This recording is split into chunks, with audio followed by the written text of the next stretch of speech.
We're going to start the Transportation Committee meeting. We have quorum in the room, and we're going to start away from the chair's seat because we have some ceremonial pieces to address this morning. So I'm just going to move over there with the vice chair, and we'll move on to dealing with a very happy event, the Bruce Timmermans Awards.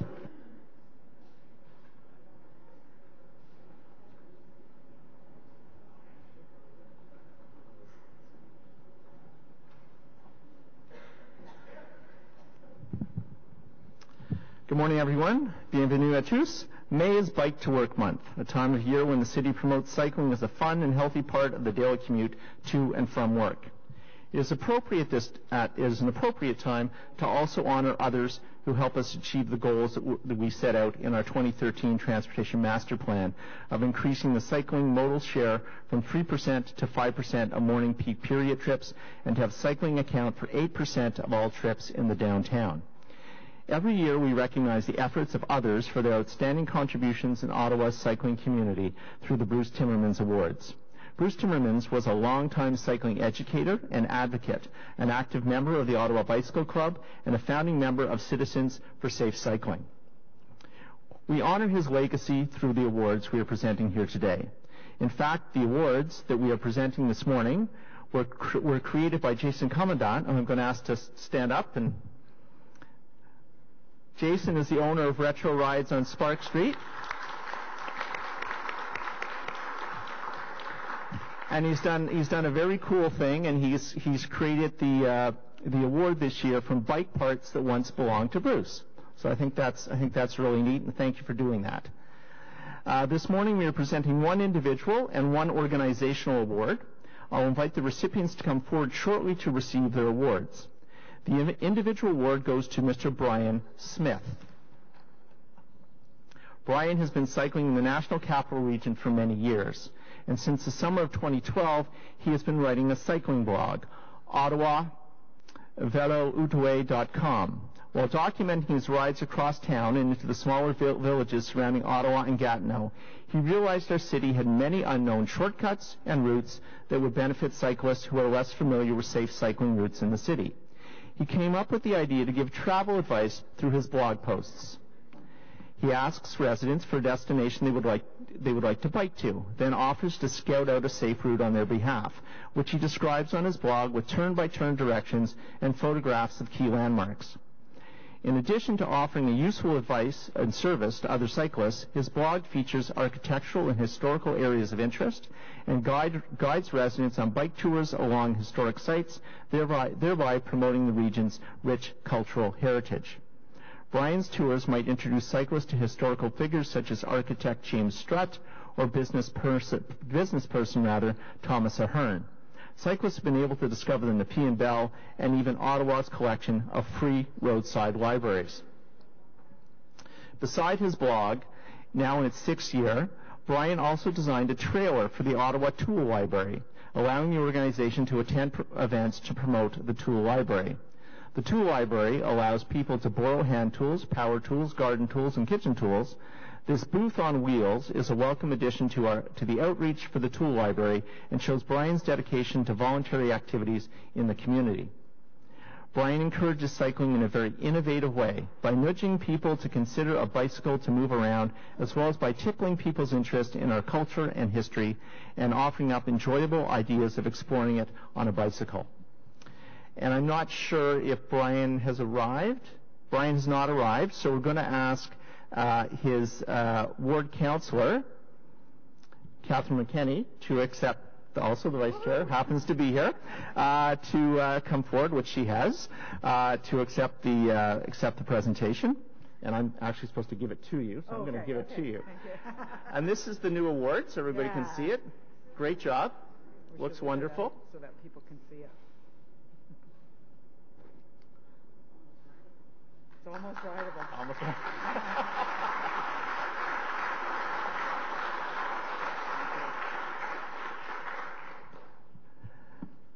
This year, the organization award goes to Velo Vanier, and among other things, Velo Vanier operates a bike share program which loans bikes to the residents of Vanier. Its program is bilingual. It is headquartered in the heart of the Vanier community at the Centre des Services Communautaires Vanier. For the past 6 years, it is focused on bringing donors, borrowers, volunteers, and service agencies together to sustain its program. Velo Vanier helps potential riders overcome barriers to cycling, whether it's a cost deterrent or simply being unsure if their commitment is serious enough to warrant buying a bicycle. Still others have no storage space for a bike over the winter months. Velo Vanier helps to overcome these barriers by loaning bikes, locks, and helmets for a period of a month with an opportunity to renew. When Velo Vanier loans out a bike, they take a picture of the borrower with the bike. The pictures are uploaded to an online photo album. The photos are laminated and displayed in the lobby of the community center over the summer and presented to the borrowers when they return the bikes. A collage of borrowers' photos is also used to promote the program the following year. The annual Vanier Vinofest brings community partners and residents out to celebrate cycling. Last year, 80 children participated in a safety rodeo, and 15 of those children borrowed bikes from Velo Vanier to participate in the rodeo. Velo Vanier is a success, in part because of the support it receives from the community, whether it's the community newspaper, the BIA, local politicians, or even individuals from the community who have donated bikes, parts, and labor. Velo Vanier also organizes group bike outings, CAN bike training for safe cycling, maintenance workshops, and an Eyes on Vanier bike patrol initiative. Velo Vanier has attracted applicants from Ottawa's Youth Futures, a program designed to prepare low-income high school students for full participation in post-secondary education and the workforce. It offers a 6-week placement to graduates of Youth Futures. Young employees have learned to fix bikes, serve the public, and use the administrative systems which support the program. While the focus of Velo Vanier has been on offering the freedom and independence cycling brings to individuals, the fleet of 90 bicycles has become a community asset which has only begun to be exploited. In 2017, 117 individuals borrowed bikes. That's 40 more than in 2016. 60 children rode their bikes for summer camp activities. 100 bike loans supported weekly outings for youth activity programs. 40 residents attended 3 outdoor bike maintenance workshops. 14 residents went on 2 community rides to Lac Leamy and to the Aviation Parkway. I'd like to invite Bara Tiam, community developer at the Vanier Community Service Center, and Roseanne Leonard, coordinator of Velo Vanier, to come forward and accept the award. I'd also like Councillor Matt Fleury to join us for the presentation.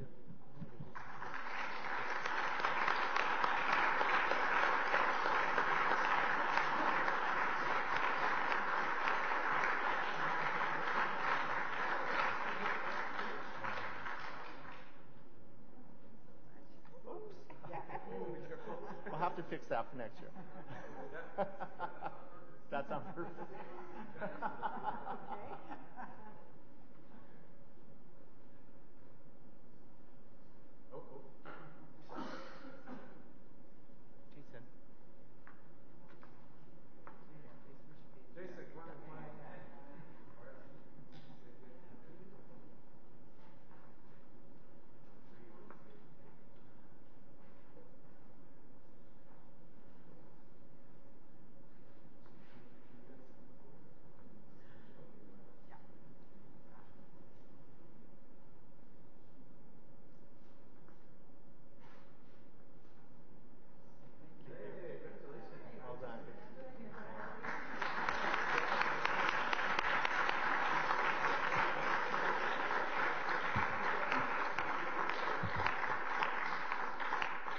So thank you to the recipients, and thank you to the judging panel and the staff that organize this every year, and thank you to all the community supporters who have either made the nominations or they're here to cheer on the lucky winners. So thanks very much, and we'll move over back to the real substantive piece of the or another way of saying the less exciting part of the meeting. Thanks very much.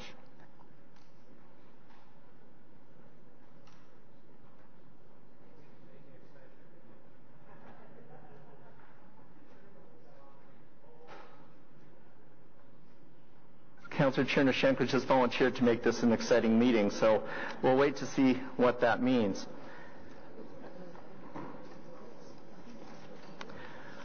I'm going to start off by something I think is a little bit exciting. One of the things that we struggle with in the city every winter is, of course, snow clearance, but also we all have catch basins on our streets, and when the melt happens, we want to get access to those catch basins. City staff go out and do the best that they can to get to them, but we often hear from residents saying, you know, we'd open that catch basin if we could access it, if we knew where it was, if we could find it. So I sat down with staff a couple of months ago and said, is there something that we can do about this? And staff very quickly got onto that. Steve Willis's group and Court Curry, I think is Court somewhere in the audience, group got onto this very quickly.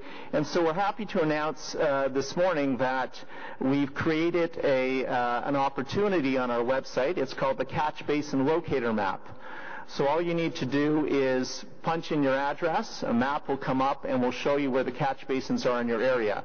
So if we're having one of those really awful days when we've got rain and snow and everything else and you're worried about pooling water, again, staff will get out there as quickly as they can, but again, we often hear from residents saying, you know, we'd be happy to get to that catch basin, or we need to get to that catch basin, and the only indicators we have currently are yellow painted arrows on the road, which of course are now covered by ice and snow.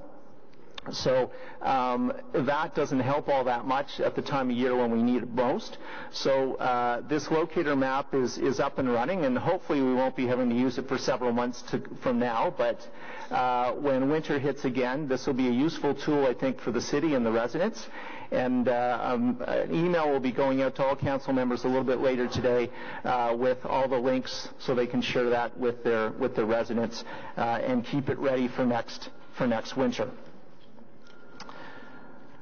So we'll go on to the agenda now. So we have no regrets this morning, which is good because we have a very full agenda to deal with. We have no declarations of interest. Can we confirm the minutes of April the 4th, 2018? Thank you. We have communications as received. The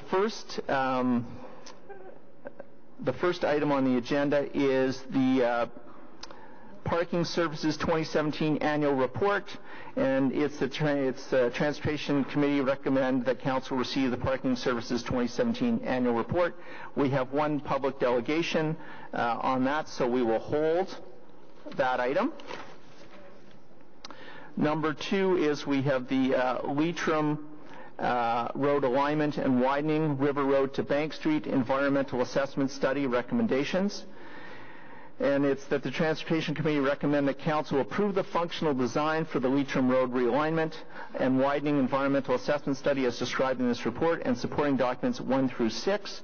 And 2, direct Transportation Planning staff to finalize the environmental study report and proceed with its posting for a 30-day public review period in accordance with the Ontario Municipal Class Environmental Assessment process. We have a presentation on that, so we'll hold. Number 3 is the Kannada Light Rail Transit Planning and Environmental Assessment Study, Moody Drive to Hazeldine Road recommendations.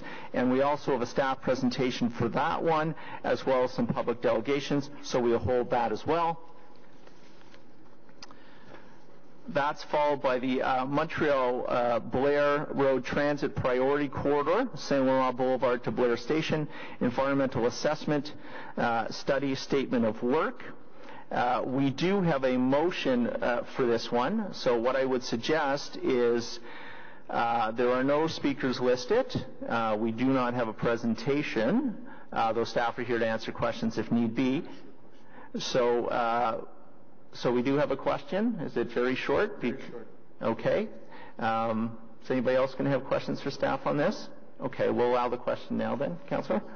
So I don't know who can answer this one, but this is for the Transit Priority Corridor east of St. Laurent along Montreal Road, and I just want to confirm that the work of Angela and her team for the Transit Priority west of there, so in the Corps-Vanier, are aligned so that we actually align the corridor and ensure that that it be bus stop location, that it be lane designation, that it be light, that everything be coordinated as part of this. I know it's the beginning of the review, but that all the work that was taken there is actually leveraged in this new phase. Absolutely, Councillor. Okay. Seeing no other questions, Vivi, maybe stay there for a second if you could. There's a motion that is being brought on behalf of Councillor Nussbaum by Councillor McKenney. I'm wondering if you could introduce the motion. Perhaps we could deal with that now rather than holding the item. Thank you, Chair. On behalf of Councillor Nussbaum, whereas the secondary plan for the former Canadian Forces Base, CFB Rockcliffe, states that the vision for the development area, Wateridge Village, is of a contemporary mixed-use community that is walkable, cycling supportive, transit-oriented, and whereas the community design plan for the former CFB Rockcliffe indicates the possibility of access for transit, cyclists, and pedestrians through the National Research Council campus to access Blair Road, in addition to the planned transit access on Codds Road, and whereas both the secondary plan and the CDP were adopted by City Council in 2016, therefore be it resolved that the statement of work be expanded to include 1.2 kilometers of Blair Road north from Montreal Road so that the potential transit access through the NRC lands can connect to a transit priority corridor on Blair Road. Thank you very much. I see Councillor Nussbaum's here to answer questions if need be. Are there any concerns, questions? Can we carry that? Carried. Okay, thank you. And the items carried too? Yeah, the whole. And the items, yeah. The items carried as well. I think it is anyway. Everybody agrees? Perfect. Next is item number 5, status update, Transportation Committee inquiries and motions for the period ending the 25th of April 2018. Simply that we receive this report. Received? Thank you. Then we have a councillor's item from Councillor Fleury. Temporary road closure modification on Iman Street, that the Transportation Committee recommend to Council approve that the chain currently linking the planters installed as temporary road closure on Iman Street be replaced with an additional planter. Are we okay with that? Carried? Carried. Thank you. We also have a motion that we'll deal with at the end, which is we're going to be asking to be added to the agenda, and we also have a public delegation to speak to the matter if it is added to the agenda. So we will deal with that as the last item on the agenda. So we will go back to the first item that we held, which is the Parking Services Annual Report. Again, we have staff available to answer questions, but we do not have a presentation. And we're holding this because we have one public delegation, Trevor Hache, who's the Vice President of the Healthy Transportation Coalition. So if Mr. Hache is in the room, if you could come up and make your presentation.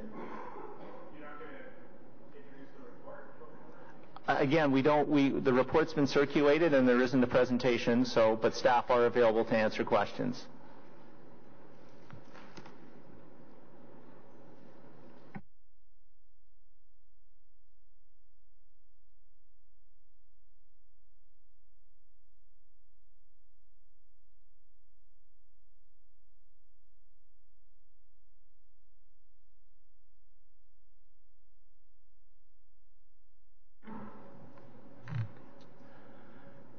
Good morning, Chair Eglai and members of the committee. I read the report. I thought that it'd be introduced, so I apologize for not being prepared. But I think there's a number of things in it that are great and some things in it that are in need of some reconsideration moving forward and definitely some areas in need of improvement.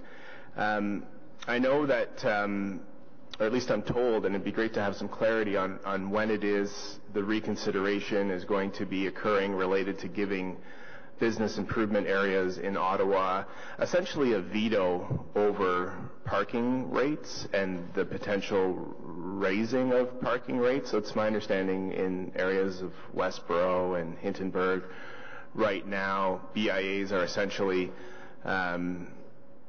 stakeholders who are given essentially a veto over raising parking rates. I think that's problematic. It doesn't really allow the City of Ottawa to use parking and the cost of parking as a tool to encourage more sustainable choices related to transportation. So that's one of my concerns, and it'd be great to have some clarity as to when the public can engage in that conversation with the city and the relevant stakeholders.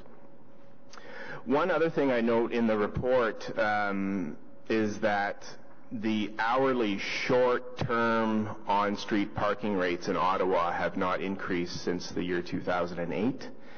Over that same period of time, transit fares have increased by 40%. And again, with regard to encouraging sustainable transportation choices, I think that's really an example where there are some silos that need to be broken down here at City Hall, certainly with regard to our thinking. So, if we want to encourage people to make more sustainable transportation choices, which I believe is one of the sort of core goals of this committee, then we really need to look at the different pricing of the different modes of transportation.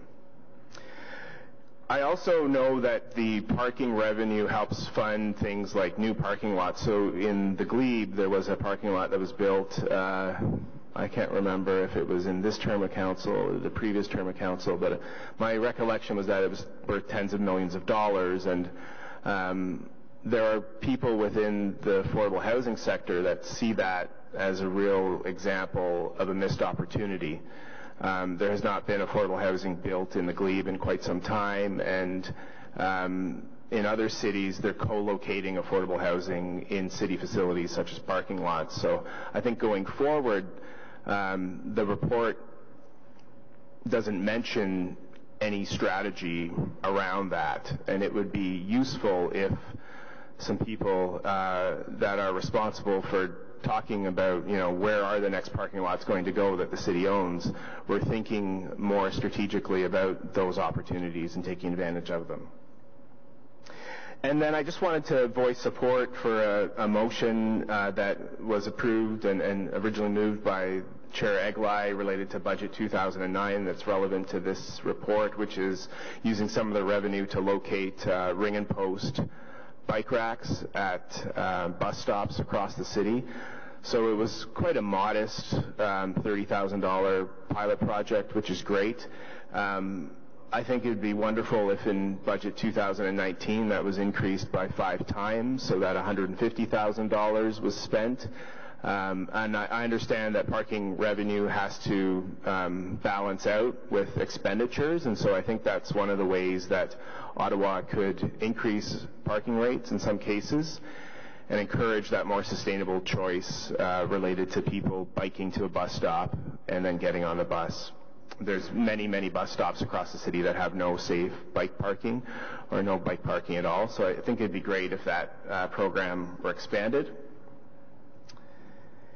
And then with regard to a little bit more creativity and in the interest of, advancing the idea of equity and inclusion in our city, I wonder if some of the parking revenues could be used to fund a pilot program that would allow low-income people to borrow bikes and use their Presto card. I know that part of the parking report, though we didn't really hear about it today, and I think it's underreported, is the fact that some of the parking revenue goes toward encouraging sustainable transportation choices. So there's a variety of great programs that the city's funding using its parking revenue. And I think that right now the bike sharing programs, besides Velo Vanier, which allows people to borrow the bikes for free, are quite expensive. So, the commercial businesses that are running those bike sharing programs are costly. So it'd be great if the city could use some of that revenue to pilot a program that would allow people to use perhaps their Equipass Presto card to get access to a really inexpensive bike that they could take from an LRT station to their home and wherever they want on the NCC paths or what have you. So just want to encourage some innovative thinking going forward with regard to how to use the parking revenue, and want to encourage the city to increase parking rates as much as possible moving forward to encourage more sustainable transportation choices. Thank you. Thank you. Are there any questions for the delegation? Questions to staff? Yep, I have some for staff as well, so I'll create a list then.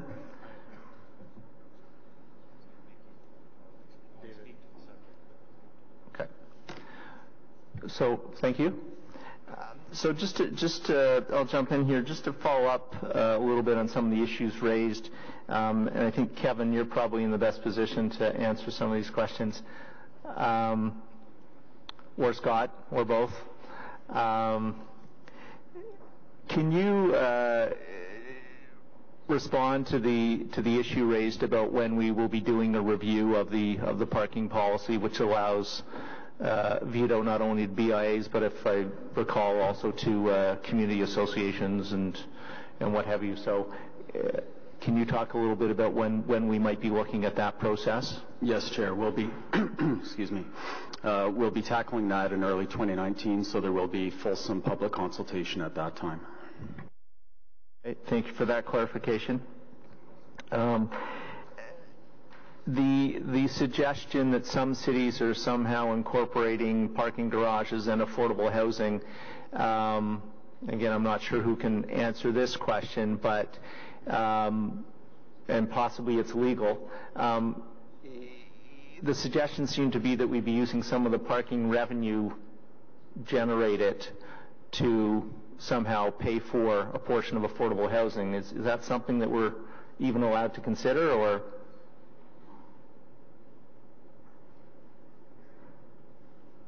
Mr. Chair, if that money is to be used for parking that would be available generally to the public, then the answer would be yes.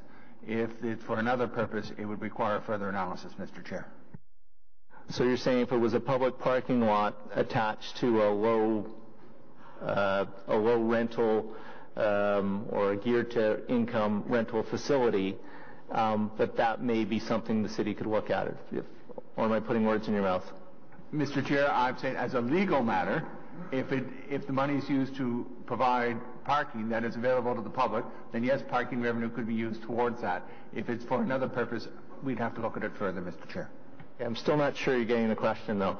And that may be I'm not asking it right. But the issue is not whether the parking lot should be built or not. If a parking lot is built that would allow anybody in the city to park there, as part of that project, adjacent to it, connected to it, could there also be some sort of affordable housing units attached to that construction project? Mr. Chair, if I now understand the question that the parking revenue would be used towards affordable housing, it is not immediately obvious to me that that is possible. We can look at it. If you could look at it, that would be great, and maybe circulate a memo in that regard.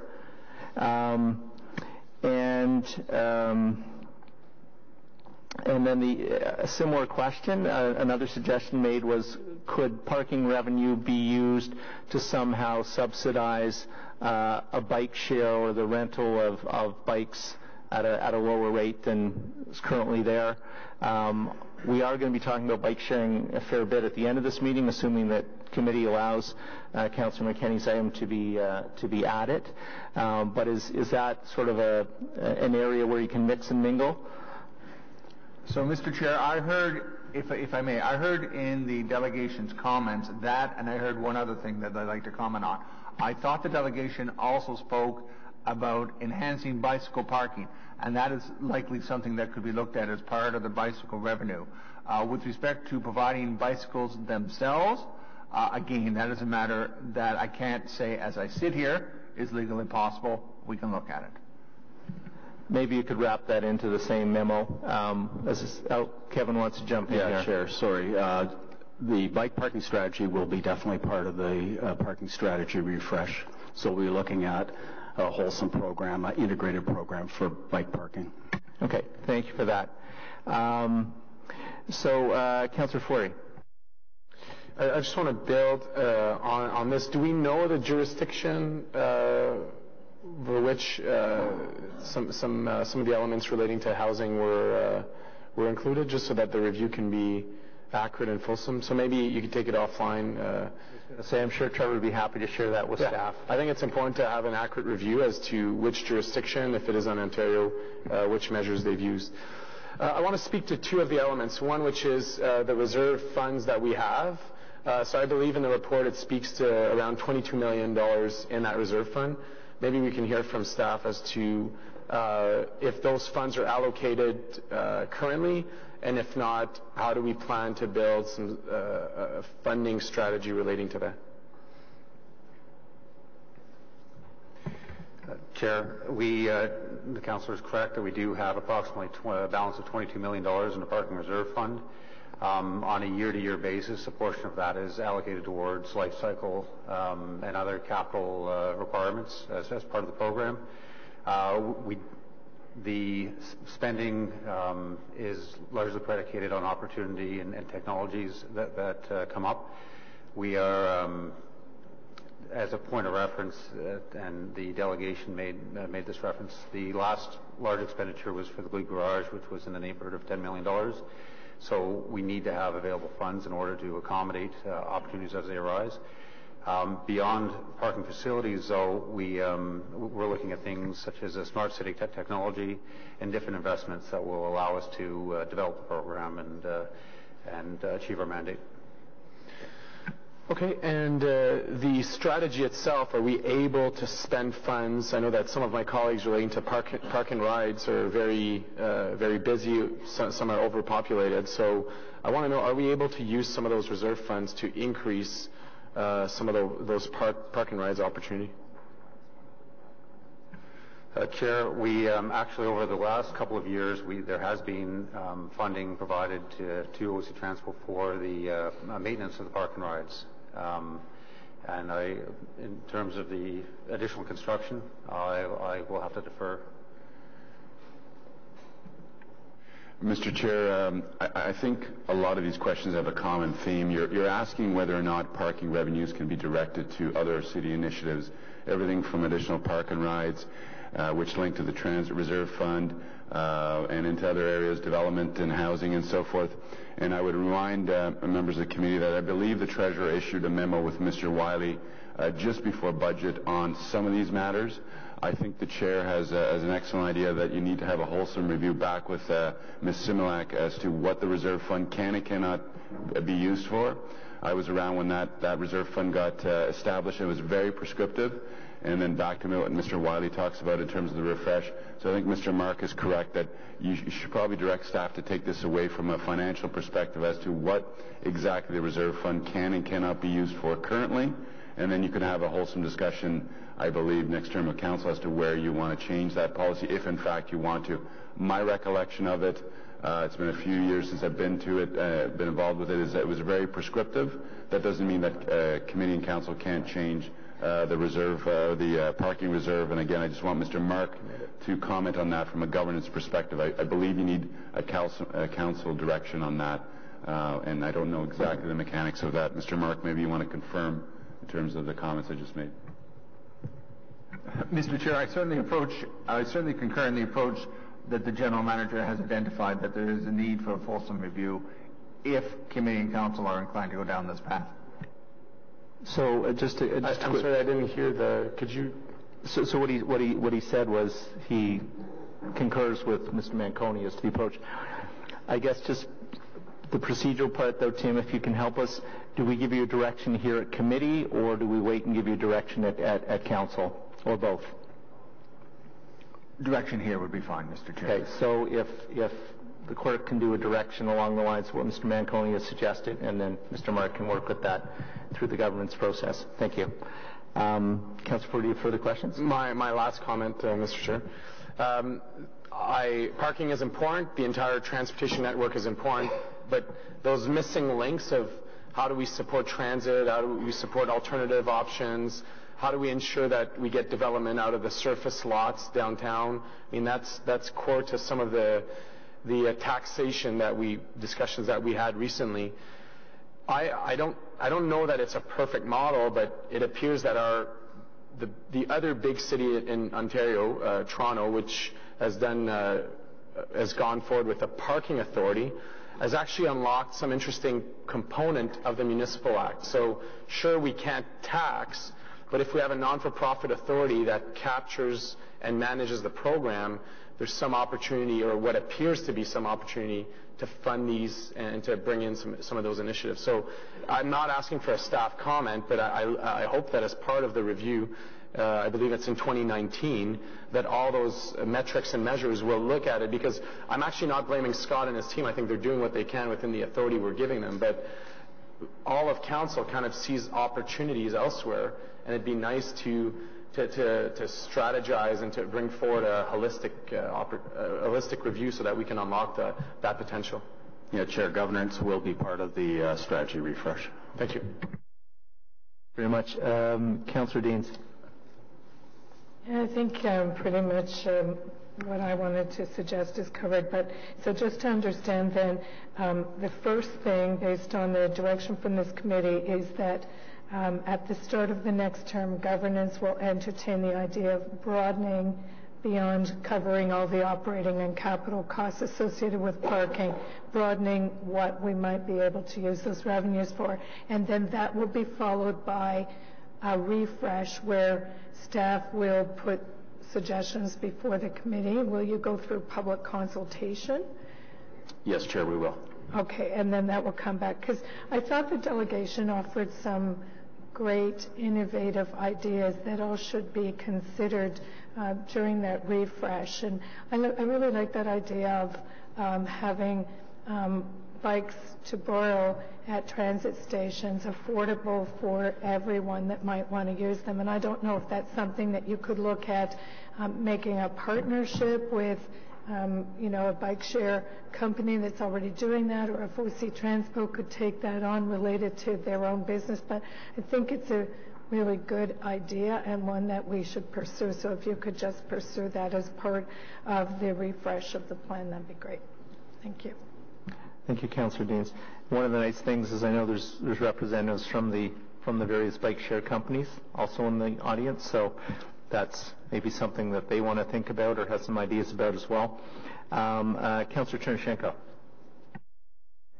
Yes, thank you. I do want to thank Trevor Hache for raising a number of interesting points. I'll offer an answer, I suppose, to something that he raised, but before that, simply say I certainly take the critique, if you will, very seriously, that at a certain point, if our parking rates do not keep up with, at a minimum, increases in public transit or costs of other forms of transportation, then in effect we're undermining our own efforts. If either there continue to be free parking in certain popular districts or relatively cheap parking, then we will simply be adding to congestion that we're trying to already pay for by adding transit. So it's a tricky balance, because you don't ever want to hit the point where nobody comes down by car ever for anything.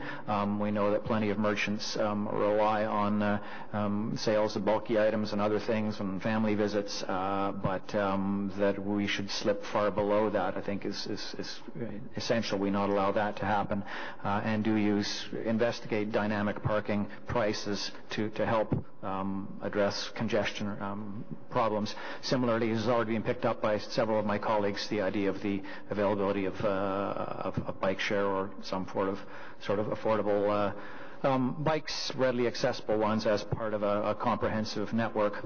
The point that was raised that I want to help to answer was that of using parking garages in combination with something like affordable housing. And the Glebe garage, which was the most recent, in fact the only municipal garage, to my recollection, built in perhaps even the last decade or quite a while, we look quite seriously at whether affordable housing or some form of rental housing might be part of that project. But what we had to do was look at the genesis of that project in the first place.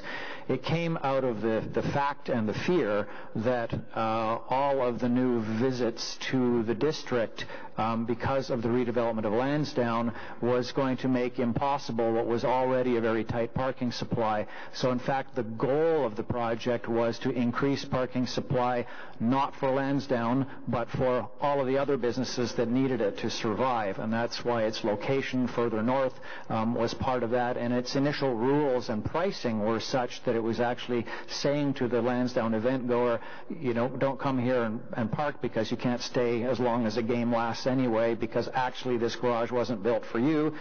It was built to help the other businesses thrive. Knowing that, what we realized was with the maximum zoning height of 4 stories, if we were to use a number of those allowable stories for housing, there was already a 1-story or a surface parking lot with 55 spaces. In order to add parking supply and add additional units, we were going to end up with a 10-story building in a 4-story zone and possibly have to go deep underground in an area that wasn't suitable for that either. So in the end, the conclusion was that it wasn't viable in this space, not that it should never be explored or would never be viable, but here on a traditional main street where we wanted to keep the heights low, we would have built a building with affordable housing and ended up with no more parking space than we started with, which would have just undermined the goal. So I hope that's not too confusing a long answer for you, but it was looked at, and I think it should be looked at. It just didn't work here. Thank you. Thank you. Not confusing at all. Helpful, actually. Councillor McKenney. Thank you, Chair. Just on the issue of co-location with parking, I just want to remind folks that it has been done successfully in 2 instances that I know of, one on Clarence and obviously in my ward on Gloucester, where CCOC actually built above parking. And while I'm not sure that parking garages are something we're still looking at in the downtown, certainly not in the ward that I represent, but it can be done. And when we're looking, when we're building out and even looking at our light rail stations, I think that as I look at the ones that have been built so far, I think it is a missed opportunity that we didn't build housing above those light rail stations. So it's something I'm going to bring up a little later whenever we talk to item 3, but just a reminder that we can do it successfully. It's where housing should go, and we need to keep that in mind. Thank you. Anybody else wishes to speak to the report? Received? Received. Thank you. Next, we have the Leitrim Road Realignment and Widening Environmental Assessment Study from River Road to Bank Street, and we have a staff presentation for this. And we also have nope, just a staff presentation. And we had some correspondence that was circulated, but we have no delegations registered to speak.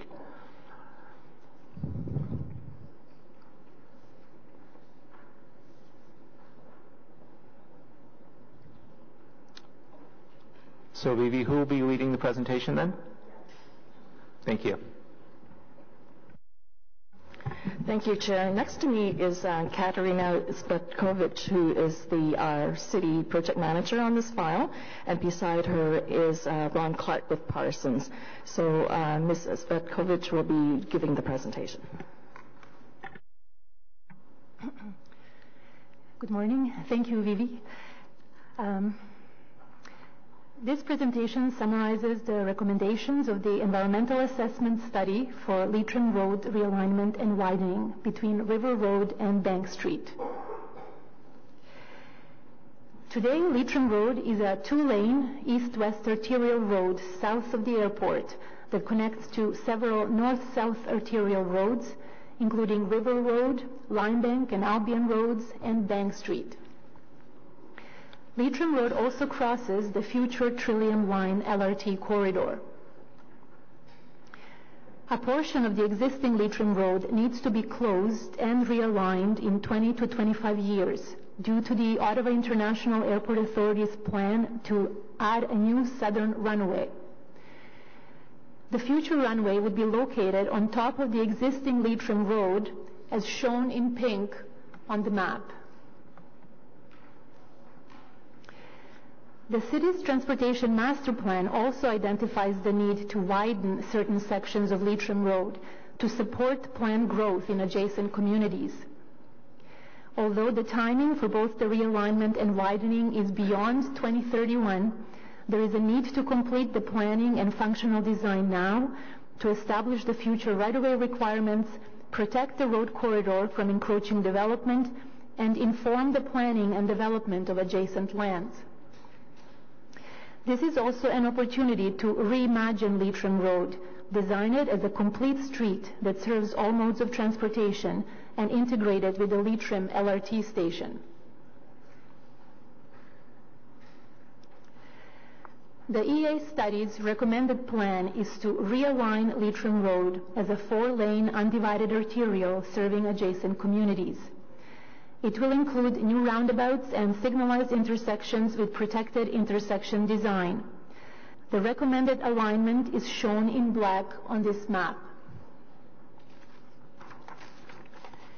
The new realigned and widened Leitrim Road will pass through urban and rural lands. On the map, future employment land use is depicted in blue, residential in yellow, the NCC Greenbelt in green, and the airport lands in gray. The recommended plan considered these adjacent land uses and future development plans. The plan also strived to minimize impacts on the natural environment. In addition to the realignment and widening, the non-essential sections of the existing Leitrim Road will be closed in the future, as shown in red X's on the map. The ownership and use of these closed sections will be determined in consultation with surrounding landowners and in conformity with future area plans.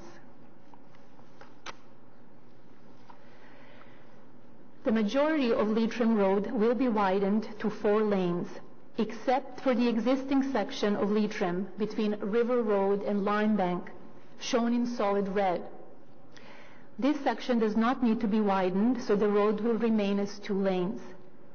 A multi-use pathway will be added on the south side. A new single-lane roundabout will be built at River Road. The Leitrim Road realignment west of Limebank Road will depend on the future development of adjacent employment lands.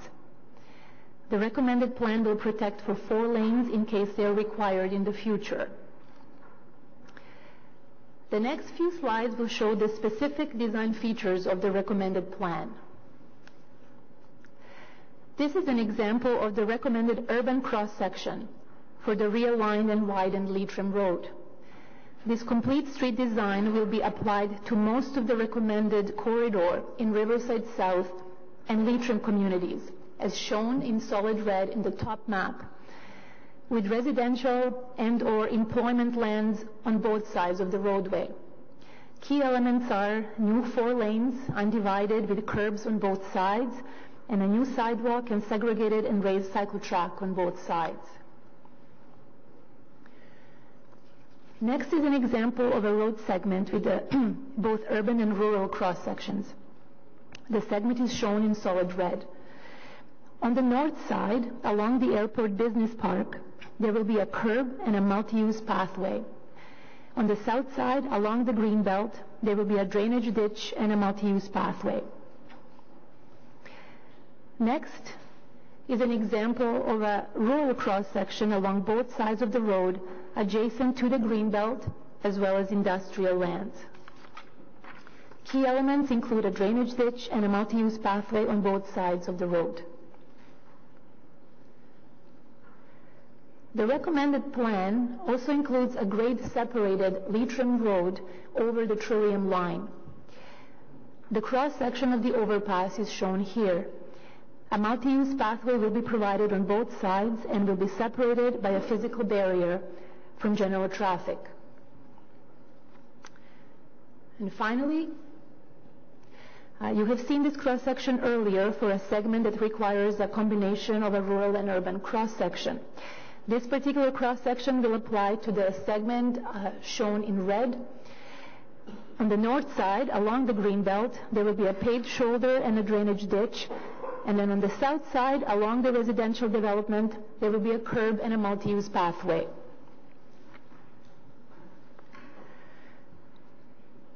In addition to enabling the airport's plan for a new runway, the key benefits of the recommended plan are that it protects the corridor from encroaching development and it informs the development of adjacent lands. It identifies a complete street and a multimodal connection to Leitrim Station with accessible design applied throughout. It guides the future municipal infrastructure network, and it maintains east-west connectivity. The realigned and widened Leitrim Road will travel next to and through the Greenbelt.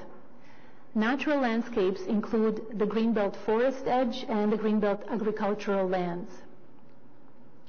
Built into the recommended plan are measures to minimize the environmental impacts and integrate with the surrounding landscape, including rehabilitation and naturalization of adjacent lands and features, and incorporating low-impact design for stormwater management and the use of enhanced grass swales along the rural cross-sections.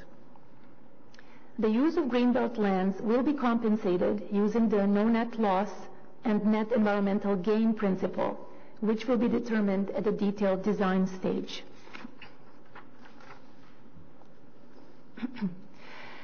In addition, 3 eco-crossings are recommended at key ecological linkages.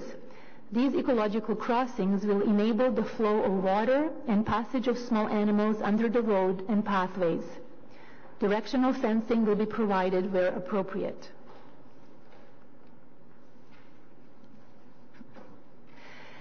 Consultation was a significant component of this EA study. A broad range of stakeholders was engaged, including the Airport Authority, Transport Canada, and the National Capital Commission. They were consulted not only on the recommended plan, but also on the 11 alternative corridor alignments that were initially considered. Overall, consultation included 2 rounds of meetings with agency, business, and public consultation groups that included representatives from the Accessibility Advisory Committee, 2 open houses, numerous additional meetings with individual stakeholders, and the project website that provided easy access to information. First Nations were also invited to our meetings and to provide feedback. No comments or questions were received. This slide summarizes a few key consultation outcomes. The figure on the left shows the recommended corridor that is strategically located to serve employment lands in Riverside South. This alignment resulted from consultation with area developers who recognized the alignment's long-term benefit to future employment uses. Next, some residents in the Findlay Creek community were concerned about potential noise impacts from the realigned roadway. The figure on the right shows that the nearest noise-sensitive receivers are approximately 160 meters from the planned road. Based on this distance and the forecasted noise levels, the study experts concluded that noise attenuation is not required. As communities develop, future residential developments will be required to assess noise levels and provide the necessary mitigation measures if needed. Overall, feedback received through consultation was supportive of the project. Some advocated for road widening and improvements to pedestrian and cycling facilities to occur sooner, prior to 2031.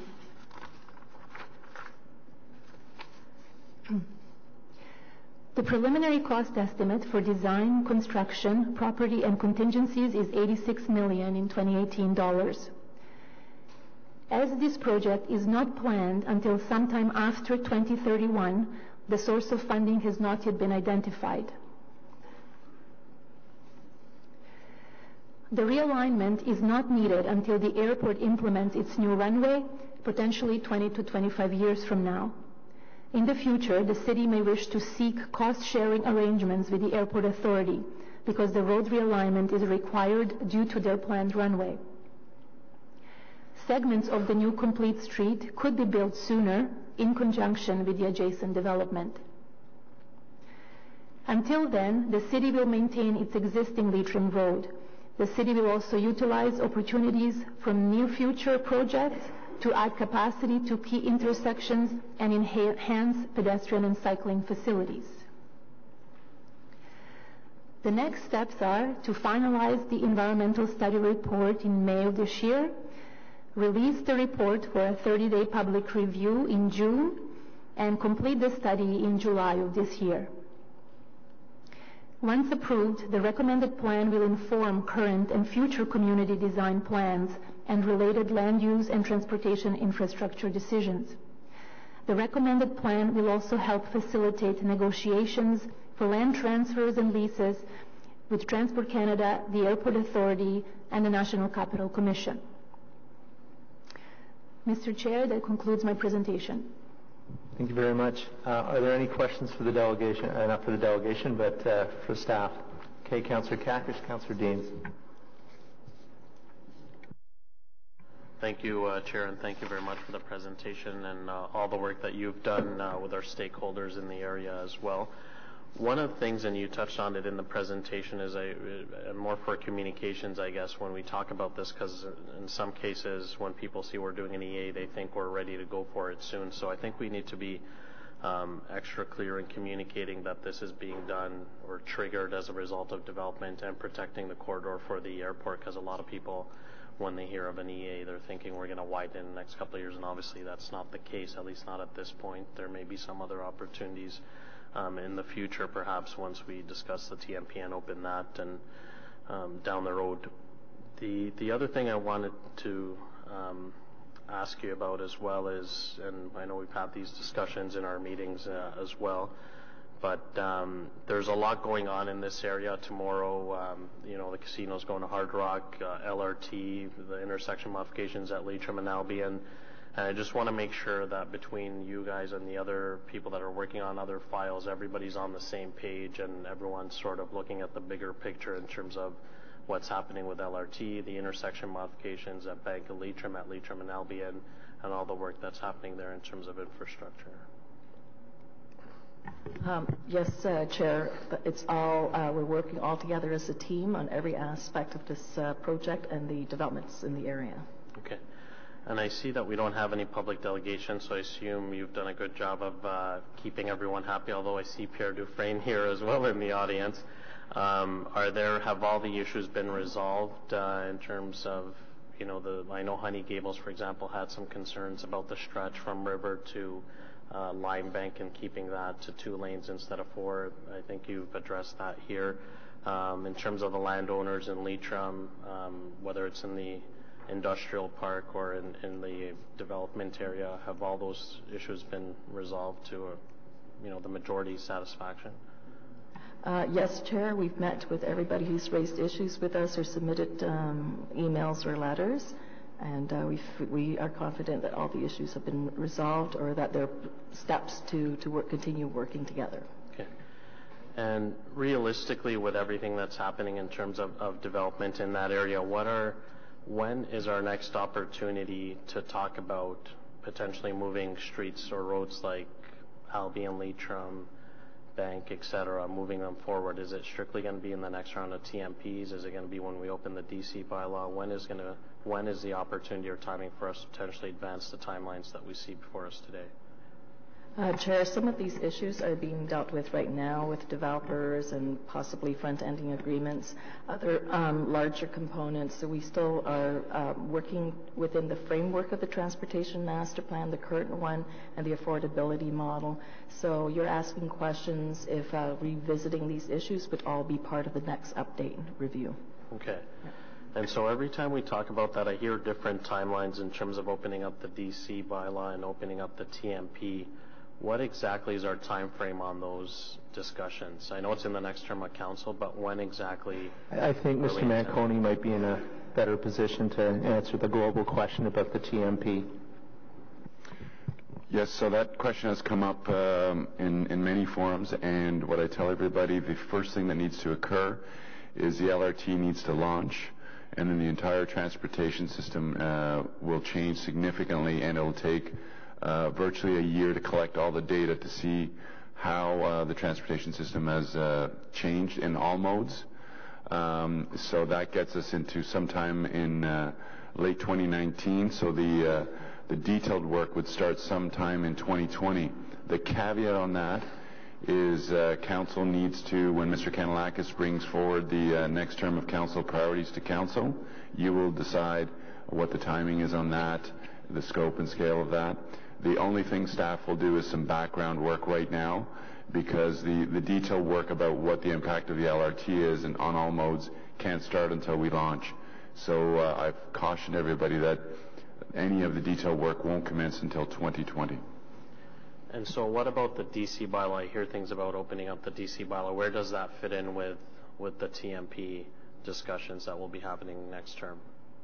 So Mr. Willis and I are in lockstep in terms of all of the critical things that need to be brought forward, the DC bylaw, the official plan, and so forth. So again, that will all be coming to you as next term of council in terms of priorities and the staging and the sequencing.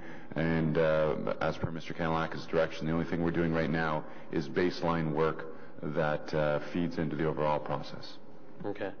Because I know, and we've been talking with my South End colleagues about opportunities with the developers and others as part of everything that's happening in that part of the neighborhood. And one of the frustrations that we've been facing is that in some cases there are private developers who are prepared to help out with front-ending, but we seem to always say no because of the payback period or the DC bylaw or what's in the TMP. So it's a bit of a frustration that we don't have the flexibility to play around with those things. And so I think at the earliest opportunity where we can do that, it would be helpful for us to be able to collaborate on some of those projects.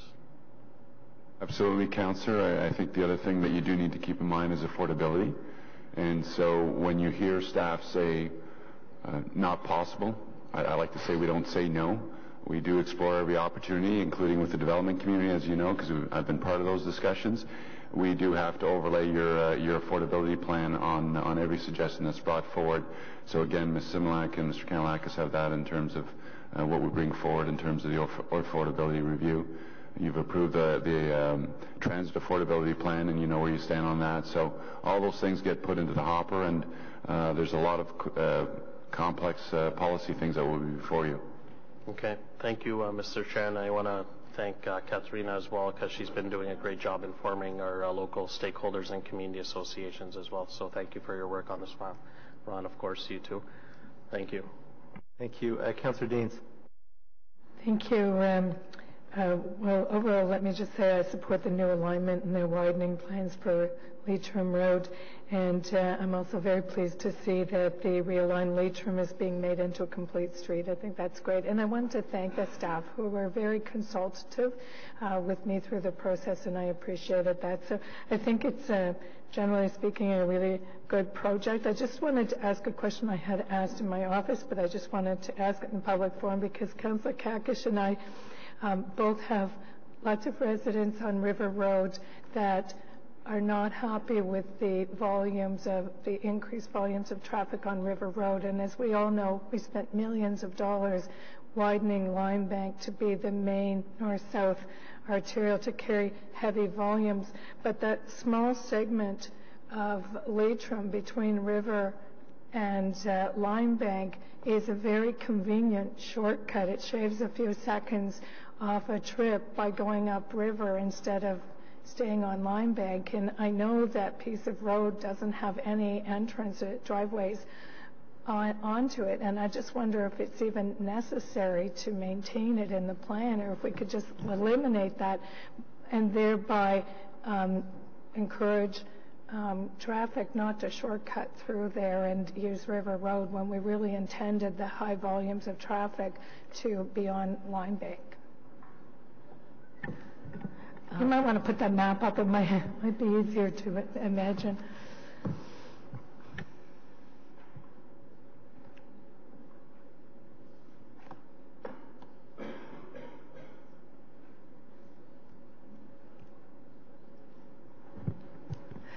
Chair, we're making every effort in our design not to make that connection over to River Road attractive for traffic, and as such, we're leaving it as 2 lanes. When Leitrim is widened and the connection will be up to Limebank, that will become a very obvious route to take. Now, your question was about removing that link. We can't do it as part of this project. We would have to analyze what that would be done, or what that would do to the whole network, and that would be something for a broader review, like the TMP, when we're looking at the whole network of both transit and roads. Okay, and that would involve considering whether sometime in the future there will be a connection over the river at that location. But if, when you update it, they don't need that connection to go over the river, then they really don't need that piece of road either, right? It's premature to come to that conclusion, but that all those things come into play. If we don't need a piece of infrastructure, then there's no need to maintain it. Right. And you're right, it is, sorry, I think it's the other slide. That one that you're talking about, the future with the dashed red lines at the top left corner.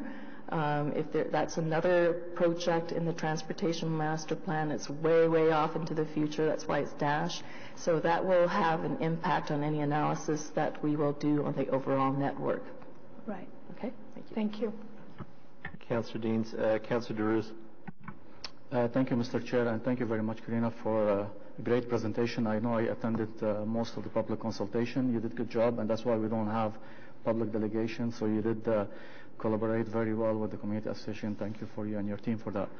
My question is for Mr. Manconi concerning the TMP. I know you answered Councillor Kakish about you're going to wait 1 year to collect the data from after we open the LRT so we can.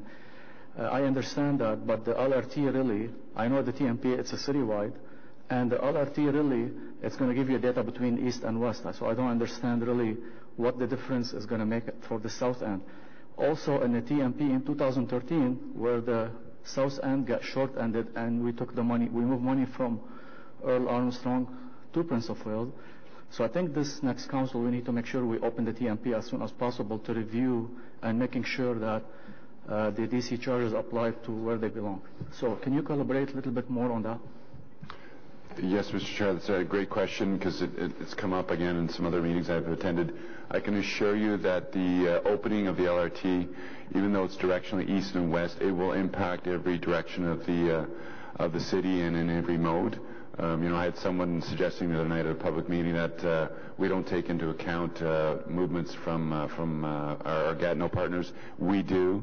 Ms. Chi and her team look at the model across the entire city from all directions and all modes, and it will have an impact.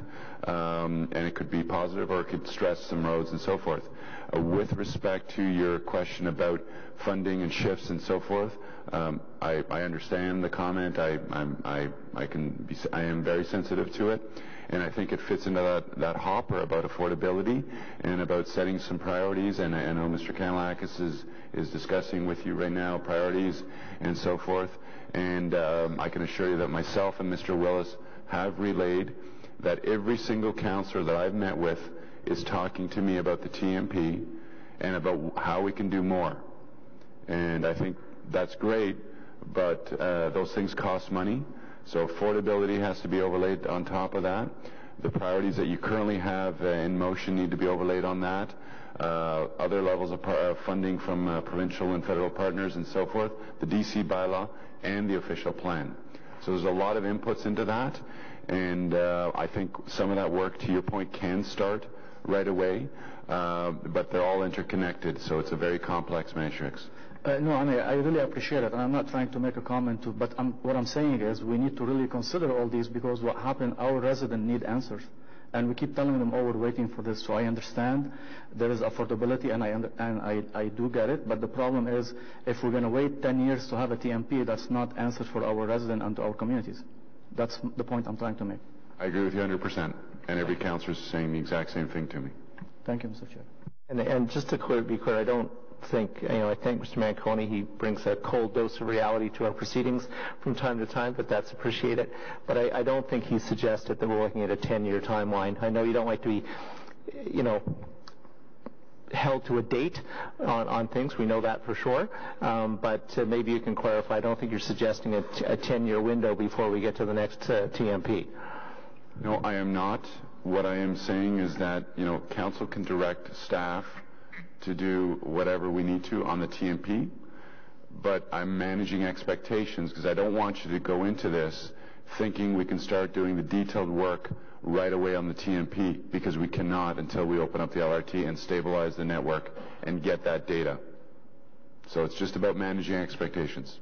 Okay, thank you for that. Any more questions, Councillor Drewes? No, Councillor Quadri. Thank you very much, Mr. Chair, and thank you for the presentation. If you can take the slides back to the one that Councillor Deans was speaking to. Yeah, that one. The gray area or the gray connectivity to the red line, you had mentioned in your presentation about something about funding, or not sorry funding, but about the fact that that land belongs to the airport authority. Is my ears hearing correctly? Thank you, Mr. Chair. West of Line Bank, where we are proposing to protect the corridor for realignment of Leitrim Road, that land primarily belongs to Urbandale and Ridgecraft, to the Riverside South Development Corporation, with also a small segment, I believe, to the NCC. So one of the reasons we are recommending to protect that corridor, the realigned corridor west of Line Bank, is for future access and servicing of these employment lands. All right, thank you. Thank you, Mr. Chair. Thank you very much. I don't have anybody else on the list. Is there anybody else who wants to speak to this matter? Okay. Seeing no one on the report, carried. Carried. Thank you. The next item is item number 3, Kannada Light Rail Transit Planning Environmental Assessment Study, Moody Drive to Hazeldine Road. Recommendations, and again we have a staff presentation. I'd ask you to hold your questions though, because we have six public delegations to speak to the matter after the presentation.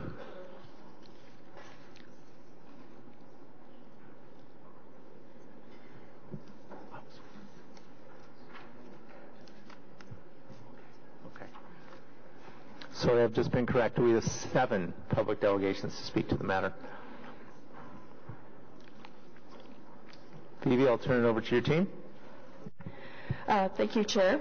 We're very happy to be here today to present to you the recommendations of the Kannada Light Rail Transit EA study. There are lots of issues in this project, but we've resolved them. It's a complicated project as well, and this project, I mean, as with every project, there is one element that makes it different from all the others, and in this particular case, it's about corridor selection. With that, I'd like to introduce you to the team here. Angela Taylor is the city's project manager managing this project, and beside her is Paul Croft, our consultant from Parsons, who assisted us. And I'll turn it over to Ms. Taylor. Thank you, Ms. G. Today's presentation is on the recommendations for the Kannada Light Rail Transit extension between Moody and Hazeldine Station. This presentation starts with a recommended plan for the Kannada LRT. This project begins at Moody Station, here shown to the right, with a light maintenance and storage facility just west of the station. The station and maintenance facility received environmental assessment approval in February as part of the Stage 2 LRT. From here, the proposed Kannada LRT runs parallel on the north side of the Queensway, as shown here, with stations at March Road, Kannada Town Centre, and Terry Fox. It then heads further west to Didsbury Station and swings to the north to cross the Carp River towards Campo Station. Campo Station is located to maximize ridership potential by reducing the walking distance to the station from existing and future development north and south of Campo Drive. From Campo Station, the LRT curves to the south and crosses over the highway on an elevated structure into Palladium Station, then heads south to Maple Grove Station and the terminus of Hazeldine Station. The elevated structure design ensures it avoids any conflicts with traffic, pedestrians, and cyclists. The next few slides highlight some of the design features. This LRT extends the Confederation Line west another 11 kilometers with 8 new stations. Consistent with Stage 1 and Stage 2, the stations will be fully accessible with elevators, and the terminus at Hazeldine Station and the major transfer stations at March, Terry Fox, and Palladium are planned to have public washrooms. 1.5 kilometers of the LRT is in an open cut as shown in this concept for March and Didsbury stations. About 4 kilometers of this LRT is on a structure like the Vancouver SkyTrain shown here. Going from the Carp River to Hazeldine Station, the structure would be about 10.5 meters wide with at least 4.5 clearance underneath. The stations of Campeau, Palladium, Maple Grove, and Hazeldine would be elevated. There are 3 new pedestrian and cycling overpasses crossing the Queensway included in this design. The first would connect March Eagleson Station with the existing park and ride on the south side of the Queensway. The second would connect Terry Fox Station with a landing at McGibbon Park. The third would run parallel with Huntmar Road adjacent to the LRT, crossing to connect with communities both north and south of the Queensway. There will be convenient pedestrian and cycling linkages from the community into all stations, and a multi-use pathway would run parallel with the full length of the LRT corridor. There will be 4 park and rides as part of the LRT project, with a total of 2,610 spaces available along this corridor, consisting of 2 existing and 2 new park and rides located at Palladium and Hazeldine Station. Although the Stage 2 office received environmental assessment approval for a light maintenance and storage facility site just west of Moody Station, this study reviewed 8 additional sites further west to explore if there was a more suitable location. Many of these additional sites had active development applications or commitments or had other constraints on them. As a result, the Moody Light Maintenance and Storage Facility is still the preferred site when the Kannada LRT is built. With the light maintenance and storage facility nearby, the city has been and will continue to consult with the NCC and Wesley Clover Park. The benefits of this LRT plan include a fully segregated facility that will not be impacted by traffic congestion. It would provide fast, frequent, and reliable service. The central corridor along the Queensway acts as a spine for Kannada that can connect to future bus rapid transit and transit priority corridors running north and south from the LRT as shown in blue. These corridors would feed the LRT spine and support transit trips within Kannada and between Kannada and the rest of the city. There are no significant environmental impacts identified as the majority of the LRT is bundled with the Queensway corridor and other planned future transportation corridors. This corridor also supports the city's planned development objectives of higher density development and intensification along the central core area of Kannada as shown in dark purple. Lastly, portions of this corridor have been protected through previous EA studies. Public consultation included meetings with agencies, businesses, community and interest groups, Indigenous peoples, and individual stakeholders. More than 200 people attended the 2 open houses, and the public were generally supportive of the plan. However, the Kannada North Business Park and Department of National Defence expressed concern with the recommended corridor as they prefer an LRT route that directly serves their site. The study team reviewed 13 corridor options that covered a very broad area of Kannada. The corridor options focused on existing road and rail corridors to avoid introducing new environmental impacts. The map on the top shows the 6 corridors with the Queensway located here, sort of along the bottom, and the furthest northern corridor extending to Terry Fox Drive. Along corridors 3 and 4, as shown here, is the existing Renfrew rail corridor. The map on the bottom shows the 7 corridor options with the Queensway located here, sort of along the top, showing several corridors options with corridor 13 extending as far south as the Carlton Place rail corridor, also known as the Trans-Canada Trail. When these 13 corridors were assessed against ridership, transportation network connectivity, the natural and social environment, and cost, the recommended corridor north of the Queensway ranked highest, and this information was presented to both the business park and D&D. To further address their concerns, additional corridor options that directly serve the D&D sites and the business park were reviewed. This map shows the location of D&D's Carling campus, Shirley's Bay, the Connaught Range, and the Kanata North Business Park. Because these sites are away from the planned LRT alignment along the Queensway, the business park and D&D requested a review of this alternate LRT corridor shown in red.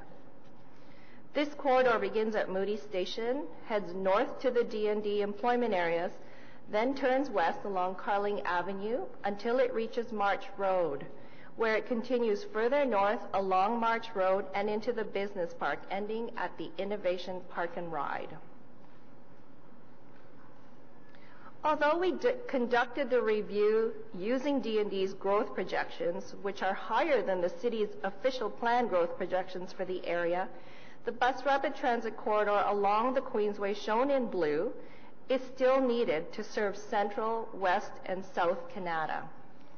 Under this option, just over 50% of morning peak period trips would continue to travel by bus along the Queensway, because this is the central spine that equally supports buses from other areas of Kannada. As shown in red, less than half of trips would travel on the LRT west of Moody Station. This analysis concludes that the predominant flow of travel continues to be along the central spine of the Queensway, which is the preferred LRT corridor. We also met with the federal member of parliament, Ms. Karen McCrimmon, who also raised concerns about an LRT route that does not directly serve the business park and D&D. She requested a further review of an LRT route, and the study team developed a corridor option along Carling Avenue, as shown in yellow. This route forms a loop going north along Moody Drive, then west on Carling Avenue to serve the D&D employment areas. At Hertzburg, the route provides access at the south end of the business park before heading south to March Eagleson, then continuing west along the Queensway. Ms. McCrimmon's route was then compared against the recommended corridor. Although her route includes 4 additional stations, it added 4 kilometers of travel distance, increasing the travel time by 6.5 minutes, resulting in a less attractive LRT route with 12% fewer riders. The total cost is estimated to be about 30% higher, and while this option eliminates the need to transfer at Moody Station for the D&D employees, the LRT would run less frequently than buses that connect the campus to Moody Station. Lastly, riders traveling to D&D would still have to walk as far as 1 kilometer from the LRT station to the furthest building, while bus service could travel into the site as security arrangements allow. Ms. McCrimmon also asked us to consider future routes and technology options that could serve D&D and the business park. Here are 2 other corridor options that can be looked at in the future. Both options include the protected corridor along March Road. The option on the left includes a route from March Station and a second route from Moody Station, with both routes providing access to the business park and D&D as they converge at March and Carling and continue north along March Road. The option on the right provides 2 independent routes to access either the business park or D&D, but not both on one route. A separate environmental assessment study would be required to identify and protect this corridor. This slide presents a sampling of various current and future technology options that we know of today that could be considered. Again, a separate environmental assessment study would be required to identify the technology and design of the corridor. The total cost for the Kannada LRT in 2017 dollars, including light rail vehicles and contingencies, is currently estimated at $1.85 billion. The project could be implemented in stages depending on funding levels, as shown. This project is currently not in the city's affordable plan. The first stage includes bringing the LRT from Moody Station to Terry Fox Station, as well as the full expansion of the light maintenance and storage facility for $710 million. The second stage would extend from Terry Fox to Palladium Station for $640 million. The final stage would extend LRT to the terminus at Hazeldine for $500 million. Following committee and council approval, the study team will finalize the draft environmental project report this month and initiate the transit project assessment process. This is the administrative review of the formal documentation and includes the final 30-day public review period. This concludes the presentation. Thank you, Mr. Chair. Thank you very much. So as I indicated, we have a number of delegations from the public. So first up is Randy Kemp from Bike Ottawa, and Randy, you'll be followed by Trevor Hache from the Healthy Transportation Coalition.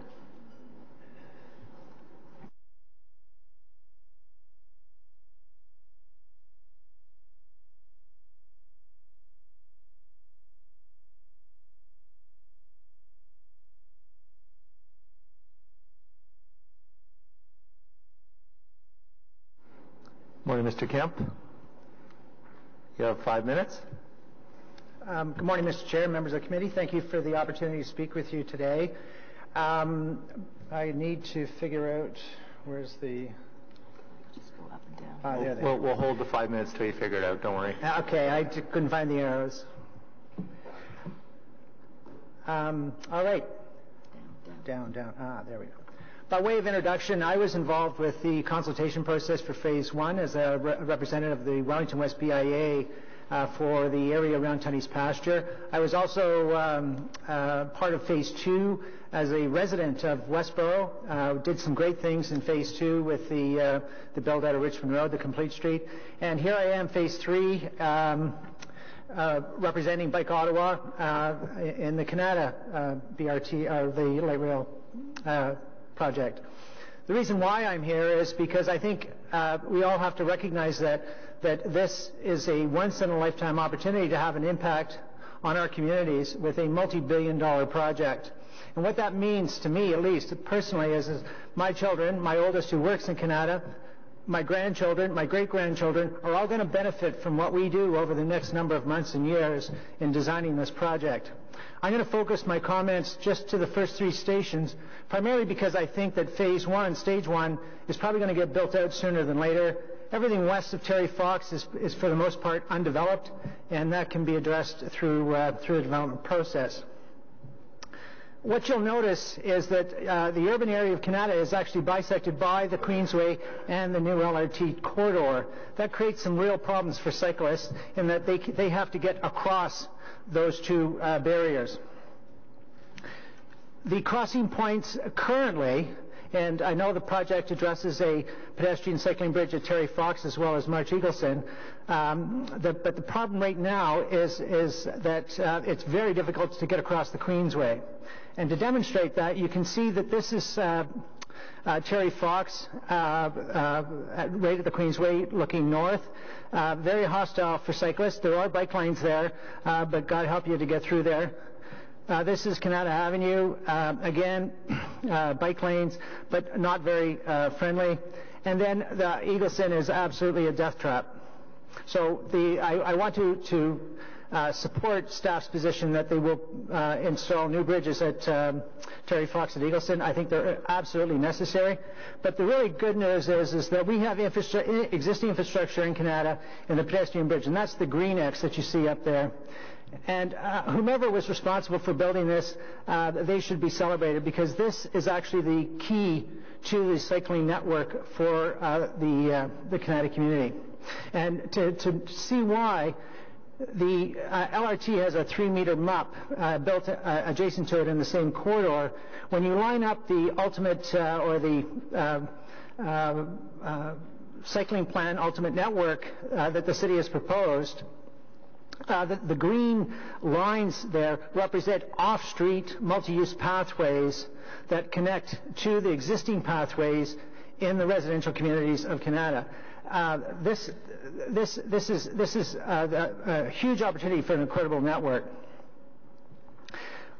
This shot shows you the proposed MUP, the LRT MUP, and the crossing at the Queensway, and you can see how it connects into the network. It's the blue lines actually that are existing pathways through the community. There's a problem, and the problem is the connection of those two green lines between Kanata Town Centre and March Eagleson.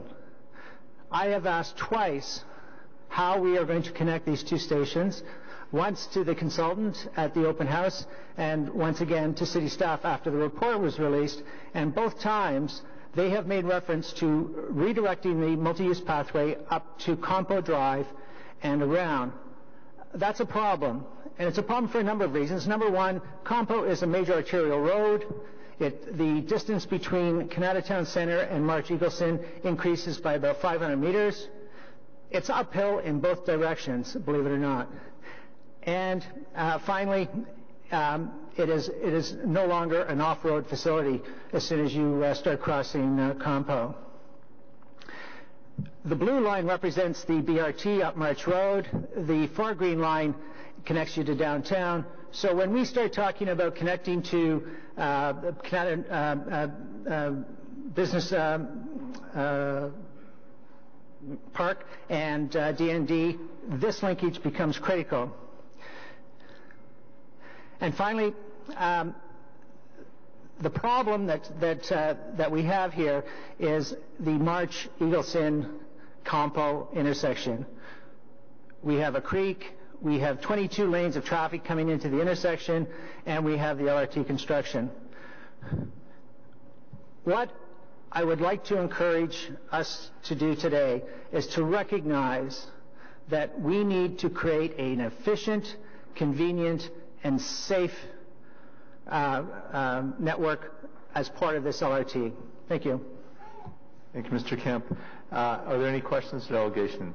Councillor Wilkinson. Yeah, thanks, Randy. I think it would be a good idea for you to connect with our TAC committee in Kannada North, this Transportation Action Committee in Kannada North, that I've marked every single road in the area, whether it's safe to go on or not for cyclists, and they're just producing a map on that to be out in a few weeks. But one of the things that are coming out of that is there's going to be a multi-use pathway along to serve March Road, not right on March Road because it's almost impossible to do that, but it's going to go parallel to it or just inside the community from Terron through to Campo, which is a part of that. So there is some action happening, and that's a group that is very interested in doing these. And as you probably know, the best way to park right now is actually along Carling. It's much shorter, and you do have the paved shoulders except where that silly overpass is. And I see a lot of cyclists using that, so it is a prominent one. And of course, is going through the green belt, and there's an underpass under March Road, but that's not very good for going to work. But I think if you could, I'll give you the contact information, and I think it would be helpful because I've had them take a look at all of this. They like the idea of the multi-use pathway, but they've been struggling just as you are to how we get the others doing it. There is actually also a multi-use pathway on Campo now from Terron to Knudsen was put in last year. So there are some things starting to happen. Yes, I'm familiar with some of those, not the March one, and absolutely, I think we need to really engage the Kannada community and get them to understand how big of an opportunity this really is to have a transformative impact on they know that. Active transportation. So if you email me, I'll send you the contacts. Will do. Thank you very much, Councillor. Any other questions for the delegation? Okay. Thank you very much. Thank you. Trevor Hache is up next, and Trevor will be followed by David Gorley.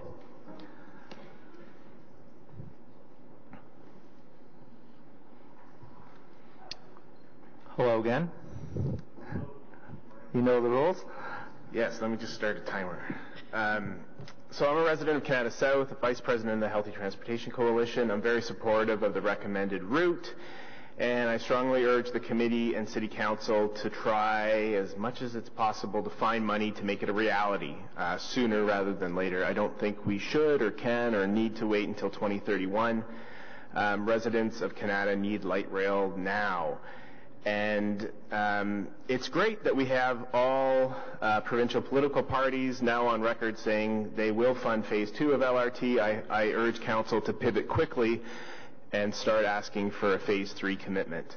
I'd also like to voice support for the multi-use pathway that will run along the corridor, but safe cycling infrastructure is needed for many kilometers in many directions, leading to that multi-use pathway to allow people to travel from the low-density residential housing developments to the MUP and to the transit stations. There are some decent off-road recreational cycling routes in Kannada, but biking for commuters is dangerous, and cycling infrastructure there is in tremendous need of improvement. The staff report, I think specifically on page 4, says that some of the benefits of extending LRT line south from the hockey arena down to Hazeldine Road will include maximizing opportunities for transit-oriented developments on vacant lands, which is great. Now, it's my understanding that the city's equity and inclusion lens is supposed to be applied to all of its decision-making, and while I understand that with regard to transportation, staff are in the process of determining how it will be applied, and it is in their go-forward plans for the next TMP update, the issue of co-locating affordable housing at these rapid transit stations is absolutely critical. And so I really want to encourage this conversation with regard to Stage 3 to happen right away. What are the opportunities and how can we take advantage of them?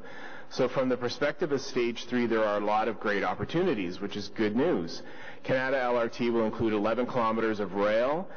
We saw on the map earlier that purple area that's fairly large, that's designated to be intensified to encourage transit-oriented developments. The Kannada LRT will include 8 stations and 4 park and rides. Eagleson itself has 1,200 parking spots. Terry Fox 540.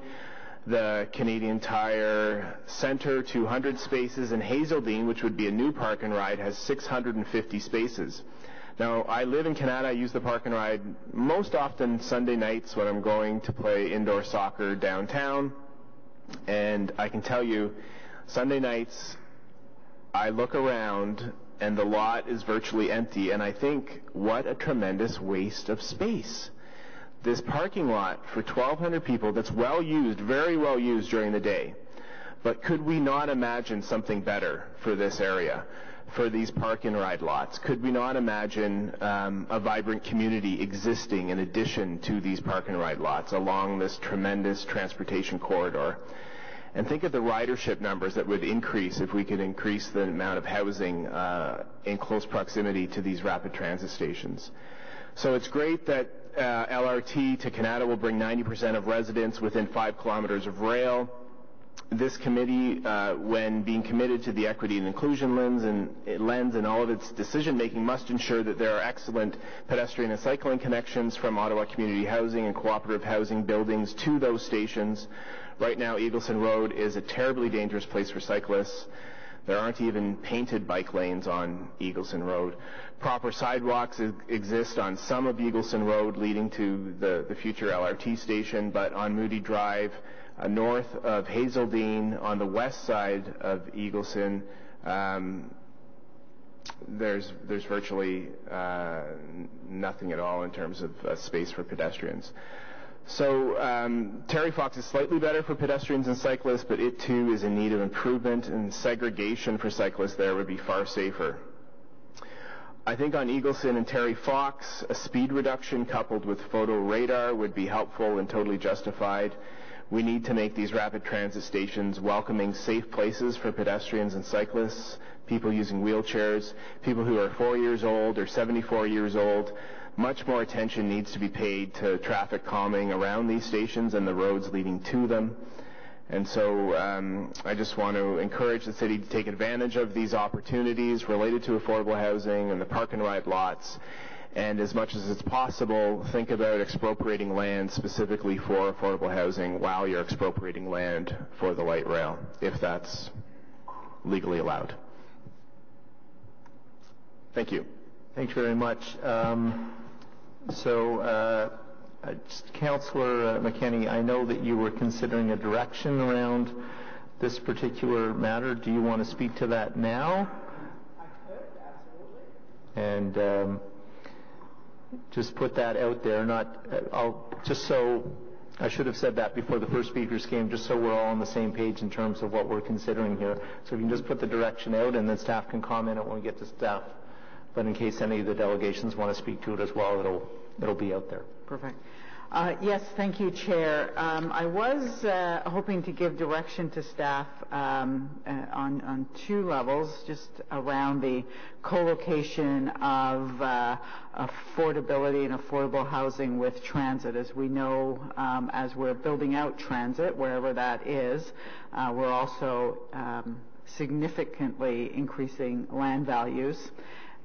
To the benefit of some and to the absolute detriment of others. And those others are those very folks who actually will take light rail, who need light rail, who need to move around by transit and by light rail. So I would like to direct staff to do two things. One is to come up with a list within 600 meters of all of our existing light rail stations and future light rail stations of city-owned and other government-owned lands that could be used and should be used for affordable housing.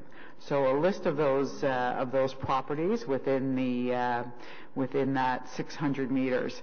And the other direction I'd like to give to staff is to form a working committee that breaks down those silos between planning, transportation, real estate, and housing to come up with a plan or a strategy for how we are going to ensure that as we are building light rail, investing billions of dollars, that we're not pushing out, again, the very people who require housing at the locations of our light rail stations. I see it happening in my ward. It's becoming unaffordable. We are not seeing newcomers. We're seeing families, lower income families not able to stay within the downtown for this very reason. So I would like the direction for staff to work together to come up with a working committee and report back to us on what strategies we can use to ensure that as we are benefiting landowners around light rail, we're also ensuring that people who need it can live there. Thank you. Thank you, Vice Chairman. Again, I just wanted you to have that out there. I know that we have Mr. Schmitz here, and also Tim Mark is also here who can speak to it. Just wanted it out there so we all know about it as we're hearing from delegations, and we can let that percolate. But I think both of them will want to comment on the viability of that direction and what can be done. But Councillor Caudry, I believe you have a question for this delegation. Thank you, Mr. Chair, and thank you, Trevor, again for your second presentation this morning. Just a couple of things that I wanted to, address in your statements or in your presentation. First of all, you talk about the vacant land south of the Queensway, south of 417. That land is no longer vacant. Majority of that land is developed, especially in the just adjacent to the Canadian Tire Centre. It's a community called Fairbanks Community. And they've got roughly about 3,000 homes plus, and they're going to be going in with more homes in that same area. So it's no longer vacant land or fallow land. It's directly south of the Queensway, but beyond that towards the corridor, the Hazeldine, and further south in terms of Fernbank. That piece of the corridor in Fernbank, there's quite a bit of vacancy, and that's again being developed. The other piece was that about cycling routes. Terry Fox, yes, there are some cycling routes there, and Eagleson is also another one. But there's a brand new cycling route that is being developed, and it's in the process. Phase 1's already complete of that process. It's called the Robert Grant Avenue. It's going to travel from Fernbank north to Palladium Drive and the Queensway. And it has in the Phase 1, but it will have further segregated bike lanes on top of the pedestrian facility for walking. I encourage you to take a drive out there. I know you're not that far from there, and if you want me to drive with you, I'll drive with you and give you some of those interesting points with Robert Grant Avenue. and that will be the future north-south arterial in terms of rapid transit as well as bicycles and pedestrians. Your third point about sharing park and rides. I was very instrumental in setting up the Canadian Tire parking lot, park and ride. And that, again, up until now, has been about 130 spaces, but it's going to go up to 200 and possibly, and maybe Mr. Manconi can comment on that, the agreement that is made with with the Canadian Tire as to see what our requirements would be. So addressing your point exactly to the fact that I was not interested in building another park and ride when those parking lots are sitting vacant during the day, worked out an agreement with the help of Mr. Manconi and said, let's utilize that parking lot. And that parking lot is getting well used. Now the issue is how many more transit routes we can put in there. But that's, again, as Mr. Manconi mentioned, comes out to an affordability route. Now, with you, in terms of the question that I have for your comments and this particular project, is if there are any other benefits that you want to see out of this project, give me just one example, or you can take it offline with me. Well, I'm just learning about these new opportunities now a little bit, but in various places around the world, including in Toronto and Hamilton and other jurisdictions in Ontario, there are community benefits agreements that are being signed as part of major infrastructure projects. So just recently, I think it was last week in Toronto, for example, with regard to the expansion of the Woodbine Racetrack Casino, the community was able to get a benefit agreement that council supported, that the developer of the casino had to agree to, which saw the creation of a $5 million child care facility for the people who are going to be employed at that casino. That saw a commitment to hire 50% of the people that are going to be working at that expanded casino from the local community, which has been a historically disadvantaged community. So it's about jobs for people who need them, that are in pretty dire straits. And other examples of community benefits agreements come from the City of Hamilton, where a Metrolinx light rail project is being developed.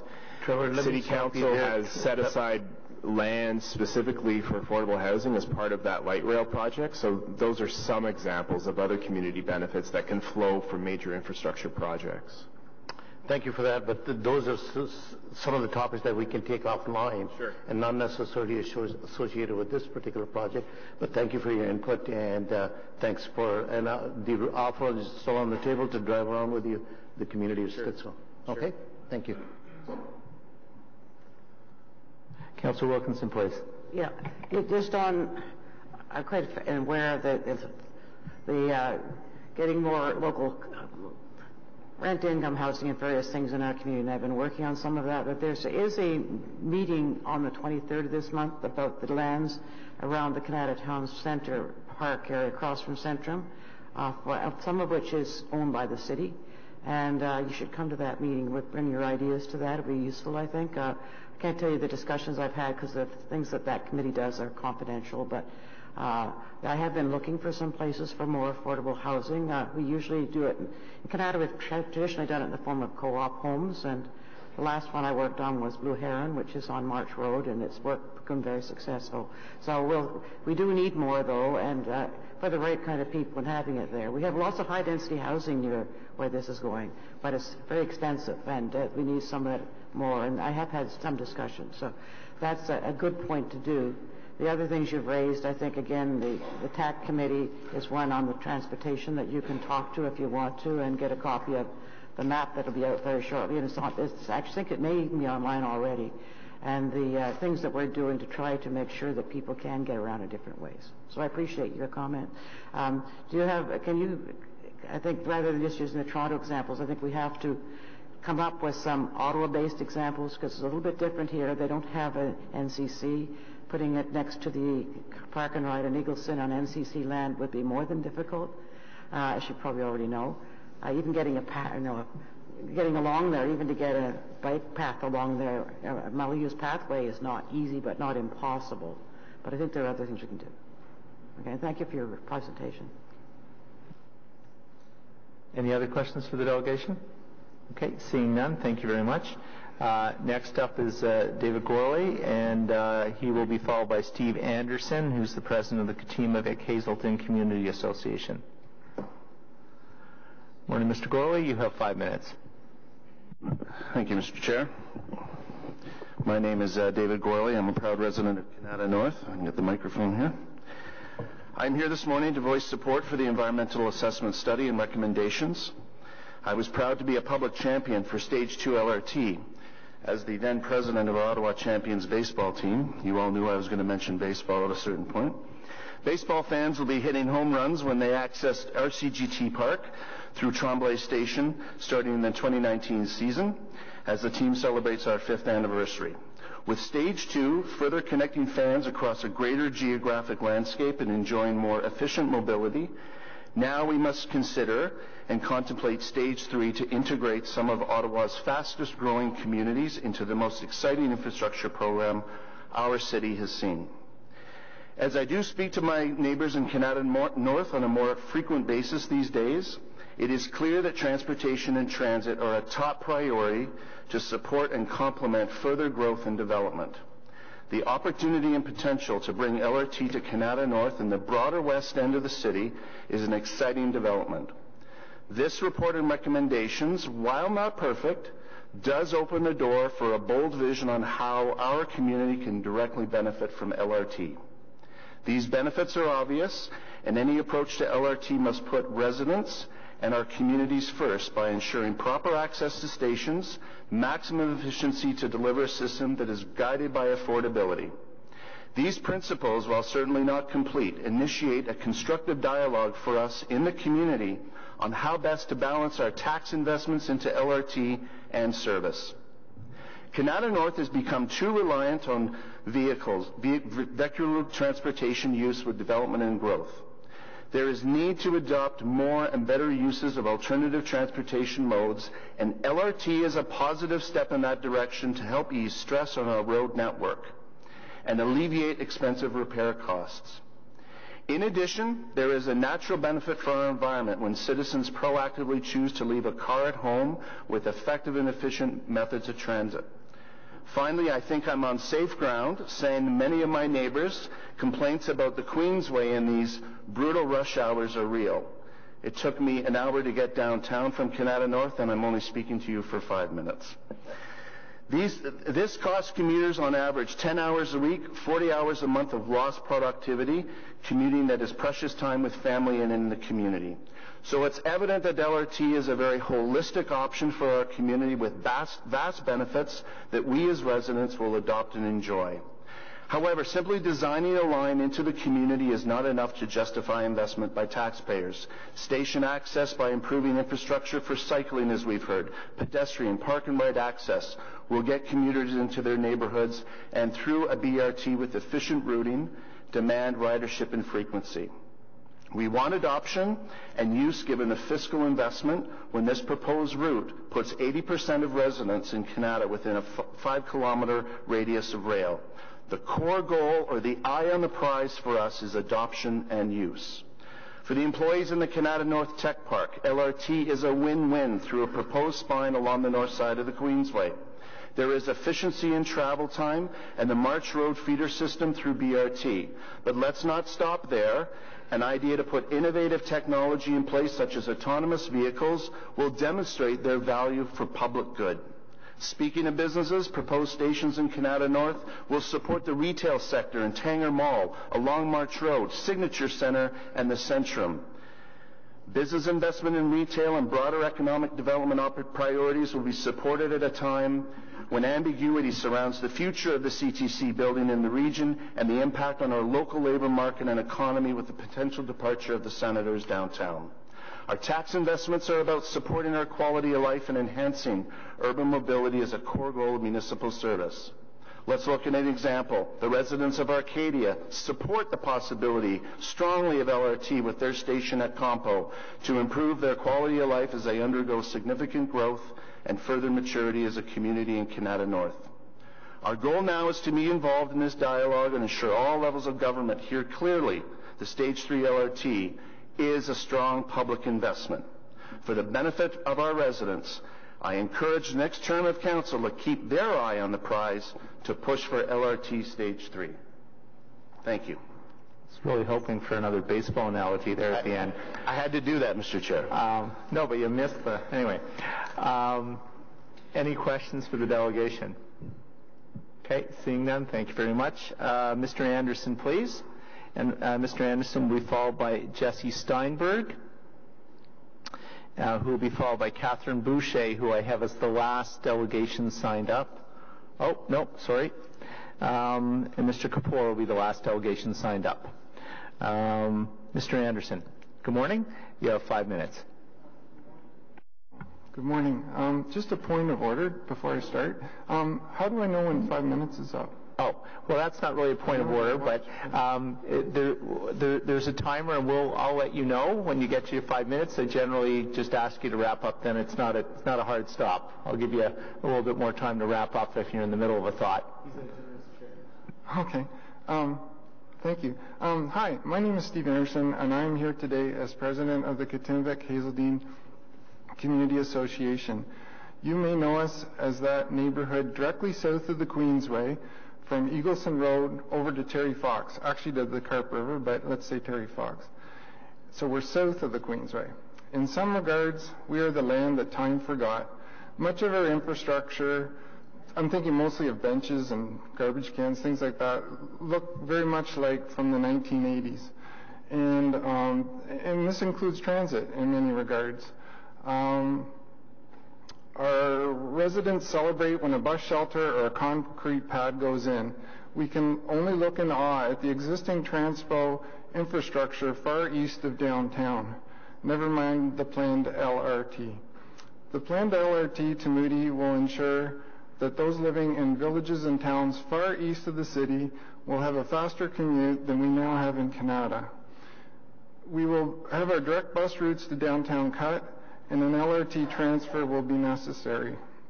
But I'm not begrudging the East End their transit infrastructure, just trying to get ours improved. Therefore, we are respectfully requesting two things. The first is we would like the LRT to run tight along the north side of the Queensway, as it seems to be planned, please, in order to better serve the needs of the residents of Kannada South in general and the residents of Katimavik Hazeldine in particular. We would like to see generous bridges and paths so that those on the south side of the Queensway can easily access the LRT stations by foot or by bicycle, which seems to be part of the plan. In particular, that the footbridge across the Queensway linking the Eagleson LRT station to the existing Eagleson Park and Ride allow for the passage of teenagers from the Katimavik neighborhood towards Earl of March High School. Walking over the Queensway along Eagleson is currently too dangerous for most people, and the footbridge at Food Basics is a long detour. We also request, the second point is, we also request that the Kannada phase of LRT construction be broken into two parts, with the first part being Moody to Terry Fox, and the second part being west of Terry Fox. I understand now there's actually 3 phases in the works, and that's great, but really our main concern for our neighborhood is we just want to get as far as Terry Fox. And this would be great because it would cut the cost of the project by probably about 2/3, and therefore make it easier to find the funding. Otherwise, the residents of Kannada are just funding a new rail system that will not really directly benefit them. And that's about it. Thank you very much. Thank you, sir. Are there any questions for the delegation? Okay, seeing none. Jesse Steinberg, please. Thanks.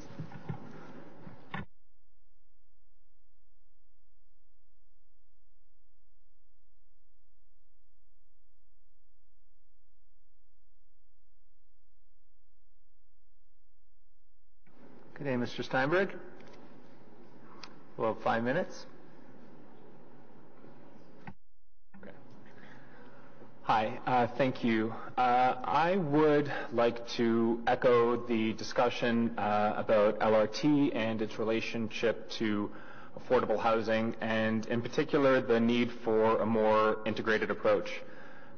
As part of my PhD research at Carleton's School of Public Policy, I've looked at not only the tremendous benefits that come from public investments in rapid transit, but also the risks and missed opportunities that follow from not giving enough consideration to the problem of affordable housing. If our goal is to build a city that is equitable and inclusive, affordable access to quality public transit is essential. When planned with equity in mind, complete communities lower household transportation costs and enhance opportunity. However, we also know from the experience of other North American cities that our public investments in rapid transit very often lead to increasing land values, and that this in turn can make it difficult to preserve and create affordable housing in station areas. An important point to make, I think, is that cities that have been successful in integrating affordable housing into the transit development process are those that have been the most proactive, those that have chosen to prioritize housing at the earliest opportunity. There is a window of opportunity, and once it passes, it can be difficult to recover. There are a variety of tools that have been used in other jurisdictions to preserve or develop affordable housing as part of transit-oriented development. These include subsidies and tax credits for affordable housing in TOD areas, the creation of special protection districts, proactive affordable housing development funds, and inclusionary zoning. While some of these initiatives would not be applicable in Ottawa, we do have tools that would allow us to prioritize affordable housing in station areas. I would point in particular to new inclusionary zoning powers that will soon be available, to Section 37, and to the use of city-owned lands. The most important first step will be to acknowledge the importance of affordable housing as an integral part of the transportation planning process. The city has done commendable work in planning for transit-oriented development, but it is notable that the issue of affordable housing has thus far not received much attention. This speaks, I think, to the difficulty of working across policy silos, to bringing the city's housing initiatives into more direct conversation with transit planning. There is a growing understanding of this need for a more integrated or holistic approach. For example, the federal government's National Housing Strategy acknowledges the need to align housing investments with other forms of urban and community development initiatives, including public transit. The problem, however, is that as it prepares to make large investments in both housing and transit, the federal government lacks any obvious institutional mechanism for aligning its spending in ways that would maximize their value and best contribute to the kind of inclusive city that I think we want. The city, I think, is in a unique position to take up this challenge of coordination. It can do this by making explicit the connection between affordable housing and transit in the official plan and transportation master plan, by emphasizing the importance of transit accessibility in the capital strategic plan for affordable housing, and perhaps most importantly, by identifying at the earliest opportunity sites in transit station areas that can be used for affordable housing. The investments that we are currently making in LRT are generational. The opportunity to leverage this valuable public investment in order to make our city more equitable and inclusive is also generational.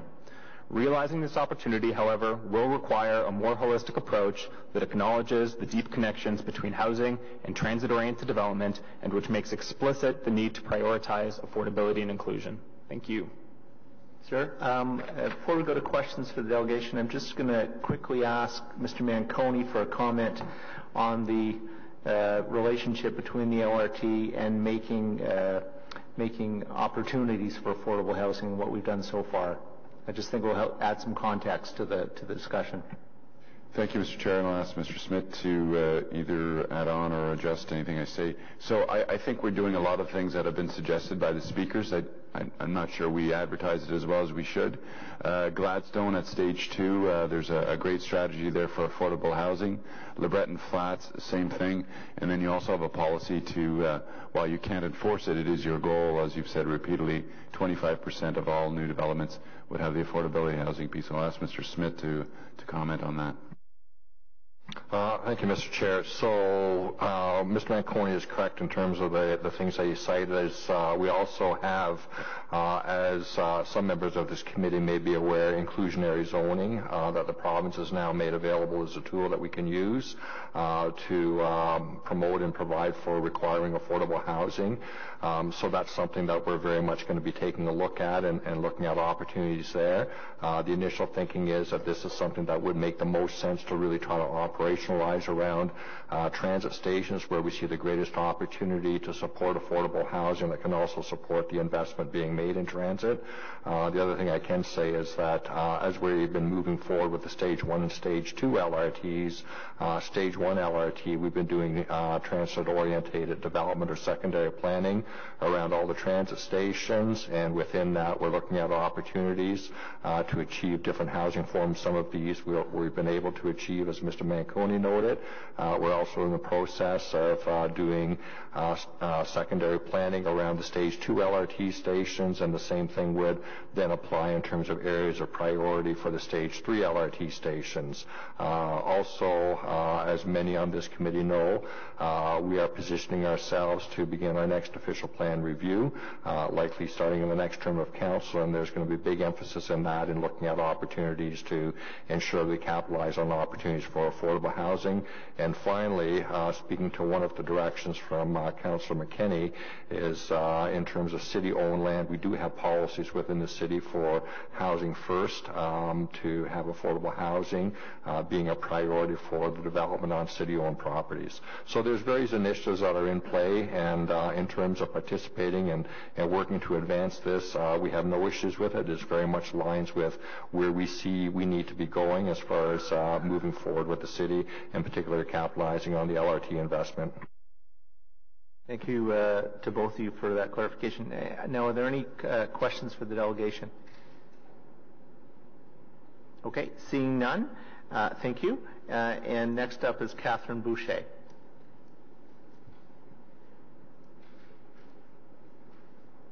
Good morning. Oh, I was going to say it's supposed to be red. Chair Eglai, members of committee, I'm happy to hear the Johns tell me everything's okay, but I'm still going to talk about the issue of co-locating affordable housing with transit. Yes, Gladstone Station, yahoo. However, I want to see it all through the city, everywhere, south, east, west. My name is Catherine Boucher. I live in Somerset Ward at the intersection of the Trillium and Confederation lines. I'm here to ask, and I brought paper, so I'm old style here. I'm here to ask that you become the champions for those who would benefit most from transit-oriented development. That's low and modest income households who need affordable transit and affordable housing. These need to be located close to each other in order to provide what we like to call highest and best use. On April 20th, the city co-hosted a multi-stakeholder session to discuss this issue. I saw many of you there, and some at that session expressed your support for this important piece. The LRT is a game changer for this city and an incredible opportunity to enhance the way Ottawans live, work, and play. To ensure equitable access, the city must pay attention to what gets developed around station areas. So we need the city to negotiate with landowners and developers to ensure there's a significant amount of affordable housing located there. Some of the lands are currently in the hands of other levels of government, and we need those to be negotiated to be transferred to the city. As mentioned by others, there are numerous tools available now: inclusionary zoning, Section 37, and a new one, which you may not have heard about much, which is a provincial DC relief program. So that would be fun. And the federal and provincial governments just this week signed a bilateral agreement that will result in significant dollars flowing to municipalities in the next number of years. But the linchpin is the land, and the work needs to happen now to secure this resource. The way for this to happen requires that all city departments work together and as Councillor McKenney suggested, a committee that would include people from transportation, planning, housing, and I would say whatever used to be called RPAM would be a good start for that. One of the oft-repeated frustrations of residents that I've also heard from politicians is the silo mentality of large bureaucracies. It's a bit of an occupational hazard, but here's an opportunity to try and have staff take on an issue and work together for a better outcome. And I just want to mention that when we were talking, I heard you talking earlier, I think I'm not past my minute, about the co-location of parking and affordable housing. The company I worked for many years did the two that Councillor McKenney referred to, and although it wasn't easy and Tim Mark was invaluable in negotiating very complicated legal agreements, it is possible, and co-locating of any city facility to affordable housing should just be a priority. And I heard Mr. Smith mention lands for affordable housing, but I think there's been a couple of instances more recently out in Riverview or out in Ms. Dean's ward where some lands were in fact not used for affordable housing. So I think you all need to keep your eye on the ball on that one, because there's a lot of places where that decision falls, and so counting on you guys to be part of that championship. Thank you. Thank you very much. Are there any questions for the delegation? Okay, seeing none. Our last delegation is Mr. Kapoor. He had to leave. Okay, thank you. So we have no further delegations. So I'm going to first speak to the direction. My understanding, Mr. Smith and Mr. Mark have spoken about this, and correct me if I'm wrong, there's no issue with the substance of the direction. The concern is the form in which it's being asked, because there's components of transportation, components of planning, et cetera, and you believe that Councillor McKay should give direction at Council because that's sort of multidisciplinary as opposed to is at this committee. Is that correct? Yes, Mr. Chair. So just for the record, there's no quarrel with what's being asked for, just where it's being asked. Is that fair? That's correct, Mr. Chair. So process-wise, then when this comes to Council, Councillor McKenney should hold this item, give direction at that time, and then you will be in a position to accept that direction. Correct? Correct. Okay. Is that satisfactory to you, Vice Chair? Okay. Well, we're going to go to questions to staff right now, so I can put you first if you like. So, Councillor Fleury, anybody else want to get on the list? Questions to staff? Councillor Wilkinson and Kadri? My question is just on the procedural discussion. Is there not an opportunity to land a direction to staff as part of this report, but that actually Council votes on it? Is that not done? Mr. Chair, it would be my opinion that issues of affordable housing are not within the jurisdiction of Transportation Committee. Okay. Okay, Councillor Wilkinson. Thank you, Mr. Chair. First, to the people who made the comments about affordable housing and things, it's something I have been working on a bit off and on for some years, and in fact many years. And there are a few sites along the park going through Kannada North, because this follows right along on the edge of between the different wards, and it's just good for access. And I think we can get some in there, and I will, even before I leave at the end of this year, I'll be working on that, but that doesn't mean I stop working on it afterwards, because I did the Blue Heron Co-op when it wasn't on council, and I find it's actually sometimes easier to do it when you're not on council, and so I will still be doing that. And the same thing is true with the bicycle paths. I think the TAC committee, it depends on whether the next councillor wants to keep that group going or not, but I think all of them are quite supportive of the work they've been doing. It's a really great, good group of volunteers, and that would be assistance when this gets further along and ready to more actually be implemented. But some of the work on those connecting links, I'm hoping staff will be able to then help with this, can be done in advance. Some of it is already underway, but I just perhaps to staff to make sure that, and because it will take some time, we can't build this line until it gets to Moody, which is about 5 to 6 years away. So while that's happening, can we be working to try to get those connecting cycling, and mostly cycling because it's longer distance than walking, routes already planned and some of them in place so things can start moving ahead? I can tell you the problem out there right now is acute plus. Coming in this morning, the traffic jam was worse coming into Kannada than coming downtown. It was on March Road was lined up solid cars all the way back right onto the Queensway, frankly, when they couldn't all get off. And I usually go in Carling Avenue. It's full now too. And those are the only 2 routes to get there from downtown. So a lot of people are coming out to work in Kannada now, far few more than even 2 or 3 years ago. And so we need to have some interim steps. I'll be working with the transit people to try to get some basic improvements there, but they find it takes too long even on the bus. The rail will be faster. It's still not going to be easy to get them onto it. But once we get the autonomous vehicles, and Mr. Chair, that's one of the other things. I put it in my comments. I support this report, but I do want them to start working now on how we can use autonomous vehicles to do the connecting links. It's much more likely to be used by the tech people than anything else because they don't want to use it. It can handle both Moody Drive and the Kannada North Business Park very easily, and I think even other things. And there's a few experimental things that I'm sort of threshing around. I'll talk to staff a bit and with yourself later on, because I think maybe people don't know this, but if you were at the Autonomous Vehicle Summit a few weeks ago, there are 2 places in Ottawa where we expect to have autonomous vehicles picking up passengers that are taken around within 2 years. One is the Ottawa International Airport that wants to take them from the long-range parking to these will be on their own little dedicated right-of-way, which is why they can do it faster, and the others at Carleton University. And there's huge things happening already that will, I think, help in all parts of the light rail for connecting routes in the future.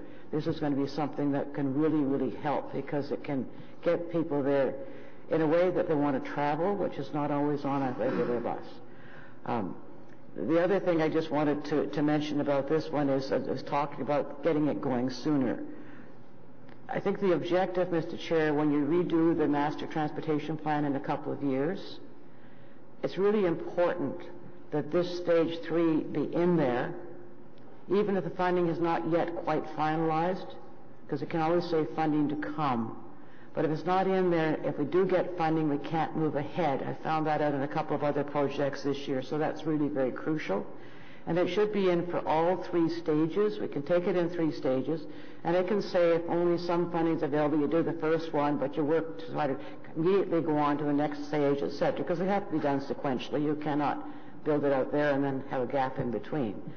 But the first phase is, they said, about $710 million. That's the city portion would be about $250 million maybe, because it usually costs us a bit more than the other governments.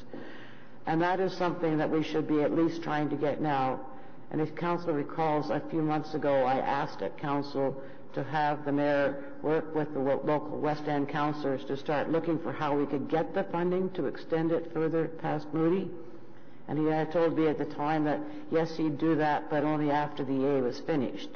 Well, the EA is about ready to get finished now, and I really think we need to start now because you need to have some of that done before you do the Master Transportation Plan, which is coming fairly soon. And I'd hope I could ask you to help us in getting that moving forward as quickly as possible. That's just a request to yourself, but I think it's something we can actually do, and look for how we have to maybe change priorities or whatever to get our share of the money. At the moment, it's easy enough to get the federal and provincial. That may change, but we have to be ready with our share, and I think that's absolutely crucial because this is desperately needed. Once we get to Terry Fox is almost where the 3 wards come together. So we can service all 3 wards from there initially until we can get the money to go further. But I do think we have to look toward trying to get the money to do the whole thing because I recognize what's happening in Stittsville. I see it all the time, and the people, that's part of the problem. They're having an hour and a half on a bus to get to work downtown is really far too long, and that's what is taking people on scheduled routes in places. That's not even because of traffic jams. And so to get this going sooner will help to won't overcome all of it, but will help to get things going a little more smoothly because it has its own right of way out further out, and we don't have that right now. So I strongly endorse this report. Somebody said I was opposed to it. I don't know who it was, but you can read it right in here. I said I support it. But I do think we need to look at the connecting links starting now, and the connecting links be in place when we do get it to Moody, and then further on. So thank you, Mr. Chair. Thank you very much, Mr. Chair. And first of all, I want to thank the presenters this morning, as well as the fact about the 2 open houses that I attended. You guys did a great job in terms of presenting to the public, and as well to the other partners that were involved in those 2 meetings. As Councillor Wilkinson just mentioned, this is something that is long overdue for the West End, especially when you look at the community of both Kannada and Stittsville, as some of the fastest growing areas in the city in terms of people moving in, people wanting to live out here. And I understand fully that this is not something that's going to happen tomorrow, but it is laying some good groundwork for future projects in the city in terms of the LRT. And that thinking started, I think, way back, I guess about 6-7 years ago, maybe even longer than that, when we talked about the North-South Corridor for transit system, which was the Robert Grant Avenue. And I'm glad to see that now it's going to become part of the LRT in one portion, at least anyways, while the rest will remain with the BRT portion. A couple of questions regarding the project, and one of those questions is, initially when I attended the open houses and the presentations were made, the cost for this project was roughly about $3 billion, at least at the time. And could have been an estimate, I don't know. What brought the cost down to $2 billion or below $2 billion? Chair, we didn't develop the cost for this project until towards the end, because we have to know what the project is before we can cost. So I don't know where that $3 billion estimate came from. The $1.85 billion is the number that the team had produced for this project. And that's based on 2017 dollars, or? Yes, it is. Okay. And from an inflationary perspective, do you see this cost ballooning to, let's say, $3 billion in the future? It depends on the timelines and when this goes in, and so we will have to assess the inflation rates and forecast it out to the year that we think that it's going to be constructed. But I don't know about the $3 billion. Thank you. In terms of the corridor, I know it's coming above ground because our raised corridor coming through over the 417 and touches Canadian Tire Centre at that second level or wherever that will be. But beyond the Canadian Tire Centre, why are we keeping it above, raised to a platform, especially traveling through communities over to Hazeldine Road? Why are we not bringing it down to ground level?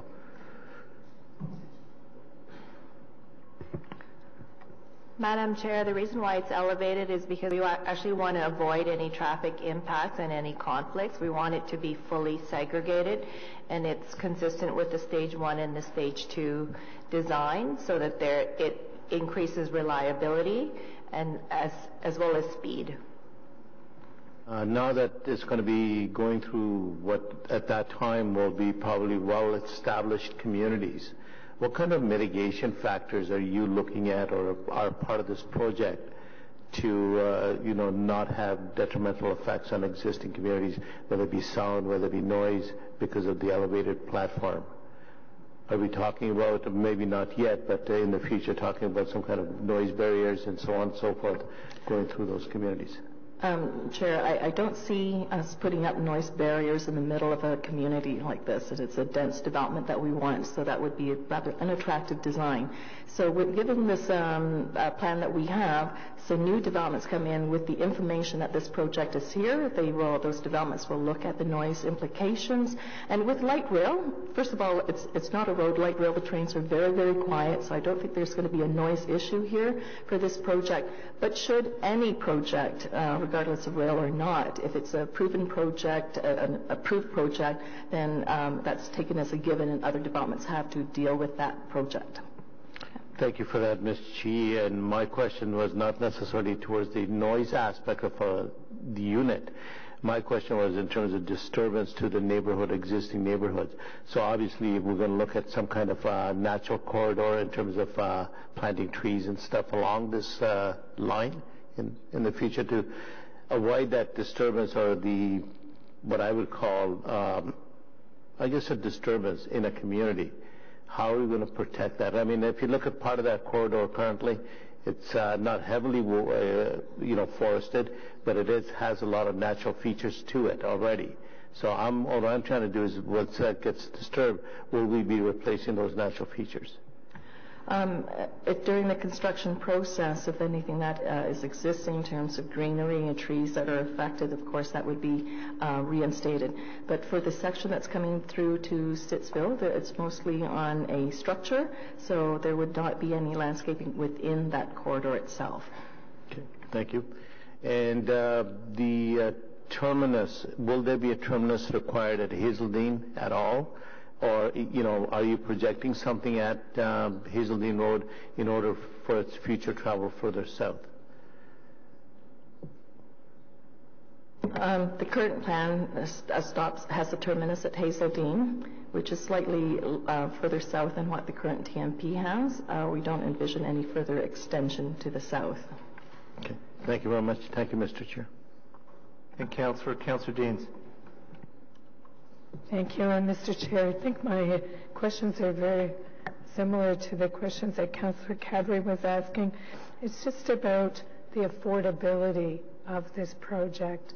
And I'm just wondering if you've actually done a cost-benefit analysis of the project and ridership projections. So maybe we'll start there.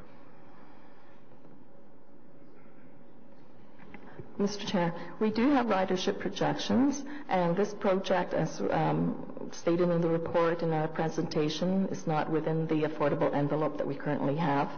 We were tasked with identifying the corridor, the project, and costing it. So we even developed the staging priority depending on chunks of money that come in and when they come in. So that's where we are on the affordability side. Okay, because when Councillor Kadri was asking his questions, you seemed to indicate that you did the work to plan the route and then costed it at the end. So just just looking in here, there's 4 kilometers of elevated structure or embankment. There's 1.5 kilometers below grade. I mean, obviously, if you go above grade or below grade, that adds a lot of cost. And I just wonder if, it sounds like you just plan this sort of fast route and then you cost it instead of maybe along the way looking at affordability and maybe trade-offs. Because, when we plan our own household budget, we might dream, but then we look at how much money we have to spend and we might kind of chisel it down a little bit. And it sounds like that's not the approach we're taking to affordability. Affordability has 2 definitions, and sometimes it's affordability. You have to look at the whole city's, all the work programs, everything that we have. So we work on that with finance. In terms of this project by itself, we did look at cost comparison. So that's not about affordability because this project is not on the affordable list. So of all the 13 corridors that we looked at, cost at a high level was undertaken, and we even delved into the other iterations of corridors to the north, and we looked at the ridership there versus the cost. So there is some of that going on. What you have here is the most efficient corridor. It attracts the best ridership, and with that project, it's not about going for the lowest price project because it may not achieve your goals of attracting ridership and the efficiency and all of that. So this number, the 1.85 billion, represents the recommended plan that we have before you. Okay. And when you did the ridership projections, did you look at the uplift in ridership from the planned route that you have over the bus rapid transit system that is in place today, and what is the uplift in ridership projected? I will pass this over to Mr. Croft to respond. Mr. Chair, through you, yes. I don't have an exact number of how many additional riders, but we held a transit-oriented development workshop with city staff to look at each of the corridors and what additional opportunities there were beyond that which was identified in the city's future land use plan. Okay, but could you provide to us a projected uplift in ridership? Like if the taxpayers are going to spend almost $2 billion, probably $3 billion by the time it's built, I think we'd like to know the value for money proposition that we're talking about here. Is this going to attract new riders, and how many? Chair, I'll see what we can pull together before council. Okay, yeah, I would appreciate that. And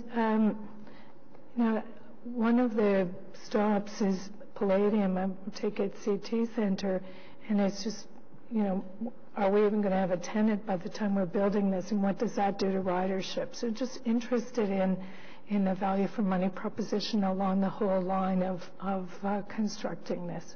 Thank you. Councillor Deans, are there any other questions for delegation? Sorry? Sure. Briefly, first I wanted to publicly thank our MP, Karen McCrinnan. We wouldn't be here today if she hadn't found 50% of the funding to do this study. And by doing that, we're getting it much earlier than we might have had it, and I think it's going to help us to get moving forward on it, which has become even more important as the Kannada North Business Park has really taken off in the last 5 years, and it's probably doubled its population in that time. At the other point, with what Councillor Deans was saying, that one of the advantages going to Terry Fox is the fact that it's already mostly grade separated and be on the ground, because when we built the overpass, we made it stay for putting it through so we don't have to change the structure, and the Valley Bridge has an opening for it. So it's only March Road and the railway track and the Greenbelt that are having to have some sort of a structure. So I think your point is very valid about trying to see what we can do to make sure that the cost is as reasonable as possible. And from the point of ridership, I believe Kannada gets between 13 and 15% taking the buses now, mostly because the people within the community can't get there very easily, and this will help some of them do that. But the other is because it's so long and difficult on the bus. And I think that certainly the ridership increase, I know when I asked Mr. Manconi how much would go from Central Orleans to Trim Road, that extra piece we put on, it virtually was almost nil, because those are the people that are already taking a bus to transfer to it. In Canada, we have, and in Stittsville, with all this growth, there is a huge potential to fill those trains up. And they will have some passengers in both directions, people coming out for rush hour and going in for rush hour, because some in Canada work downtown and some in downtown work in Canada. And I think it would be really useful to see that data that you asked for. So, Mr. Chair, I'd say that is something that if we don't even have it now, certainly when they're getting ready to plan it and for doing the financial planning on it, that would be a very important consideration. That's all I wanted to ask, Mr. Chair. I think he's already undertaken to pull together what information we do have before council, so thank you for that. Are there any other questions for staff? Okay, seeing none. On the report, carried? Carried. Okay, thank you. The next matter that we have is we have first of all, procedural motion for waiver brought by Councillor McKenney, and I'll let her speak to in a bit more detail, but essentially the motion has to deal with putting in place a scheme whereby we can allow bike sharing in Ottawa for this coming season. So it is quite time sensitive in order for the various bike share companies to get out there, get on the streets, get their product out there, get their marketing out there, and more importantly to serve our residents and any tourists that we may have. I don't know if you have more to add to that, Councillor McKenney? I don't, Chair. That pretty well sums it up. So Okay. Do you want me to introduce? Well, first of all, on waiver, carried? Okay, and yes, if you could introduce the main motion then. Sure. Whereas bike sharing services, where a cyclist pays for the rental of a bike from a station often located in the right-of-way, does not have within the Delegation of Authority bylaw 2016-369 the ability of the General Manager of Planning, Infrastructure and Economic Development to enter into these types of agreements, and whereas bike sharing promotes the goals of the City of Ottawa's cycling strategy, Whereas city staff have been monitoring the regulation of bike sharing internationally to gain a better understanding of both the business model and how other cities are adapting to an evolving industry, and whereas a holistic review of bike sharing and bike parking and new regulatory tools will be proposed in 2019 as part of the review of the City of Ottawa's municipal parking management strategy and encroachment bylaw. And whereas Cycle Hop Canada has approached the City of Ottawa for a pilot programming using their Veligo bikes for the 2018 season ending November 15th, 2018, and whereas Veligo bikes have been operating on National Capital Commission land and City of Gatineau land since 2015, and whereas Cycle Hop will be responsible for installing, maintaining, and removing bikes and stations, and whereas the potential locations of the sites shall be reviewed by right-of-way staff and circulated to relevant city departments for operational and technical approvals, as well as the ward councillor. Therefore, be it resolved that the Transportation Committee recommend that Council waive the requirements of the Encroachment Bylaw 2003-446 to permit the manager of right-of-way, heritage, and urban design to enter into a pilot agreement or agreements for 2018 to locate bike sharing stations on city rights of ways and city property sites to ensure compliance with the maintenance and liability provisions of the encroachment bylaw and subject to concurrence with legal services. And be it further resolved that the Transportation Committee recommend to Council that the normal encroachment fees be reduced to $250 per year per station and $1 per bike per month in consideration of fees paid for comparable cycling infrastructure on the right of way. I slowed down naturally there. That was great. Thank you. Did you breathe at all? Or, so I want to stress before we have questions to staff, and also we have a public delegation. Even though there's a lot of talk about Cycle Hop and Veligo, this is what we're talking about today is a process that would be available to any and all bike share companies. This is not a situation where we're saying to one company, the city is open for business. We're saying that to all of the companies that are involved in this emerging industry. So I just wanted to make that clear. This is about making bike sharing affordable and available to our residents is what it's really about. And to speak to that point, actually, our public delegation is Mr. Afraj Gill, who is here on behalf of one of the other providers, Drop Bike.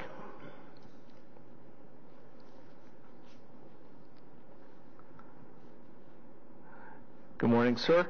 I'm not sure you've been to our committee before, but you sat here all morning, so I think you've probably got the gist of the rules. You have 5 minutes, and off you go. Thank you, Mr. Chair and councillors. Thank you for the opportunity to give this presentation to you today.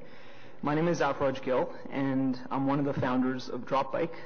We're Canada's first and only smart bike sharing company, and also the largest smart bike share operator in the country. In the past 6 months, we've partnered with over 10 Canadian cities that historically didn't have access to a scalable bike sharing solution because of the millions of dollars required in upfront capital to implement and to sustain the older dock-based systems. Dropbike was also the first company in North America to launch an exclusive hub-based smart bike sharing pilot in partnership with a city, in the city of Kingston.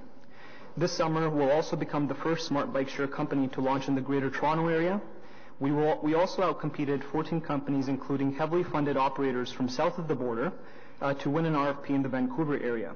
Finally, we'll become the single operator of the Waterloo region, which we hope will eventually become the largest smart bike sharing operation in North America. As I'm sure you're aware, the old model of bike share, like the station model you will see when you visit Toronto, is expensive and it's very difficult to maintain. I say this as a Torontonian, often costing millions in losses annually while serving less than half the city's population.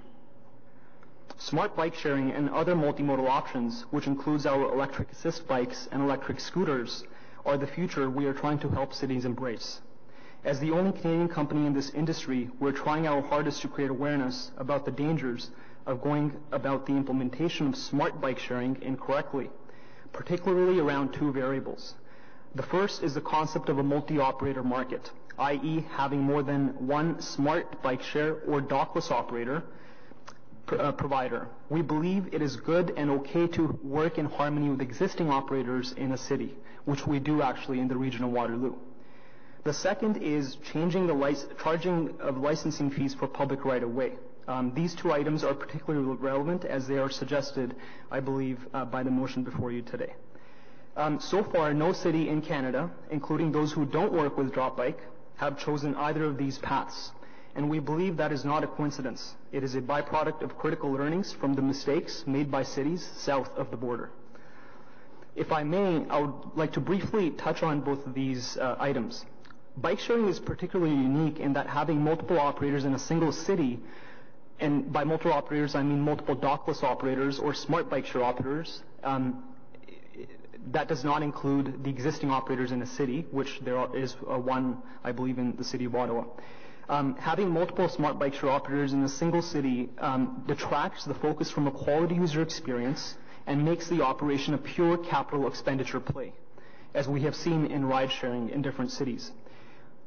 Operators slash prices in order to capture as many users as possible. It is unsustainable no matter what any operator tells you. And I say this as a founder of a smart bike sharing company. To win a multi-operator market, an operator must acquire more users on their app than their competitors. It is as simple as that.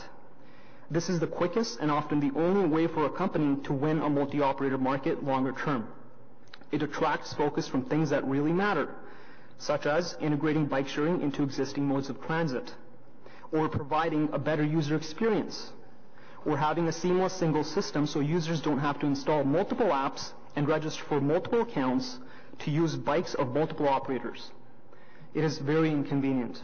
By no means am I suggesting that Ottawa select drop bike. That's far from it.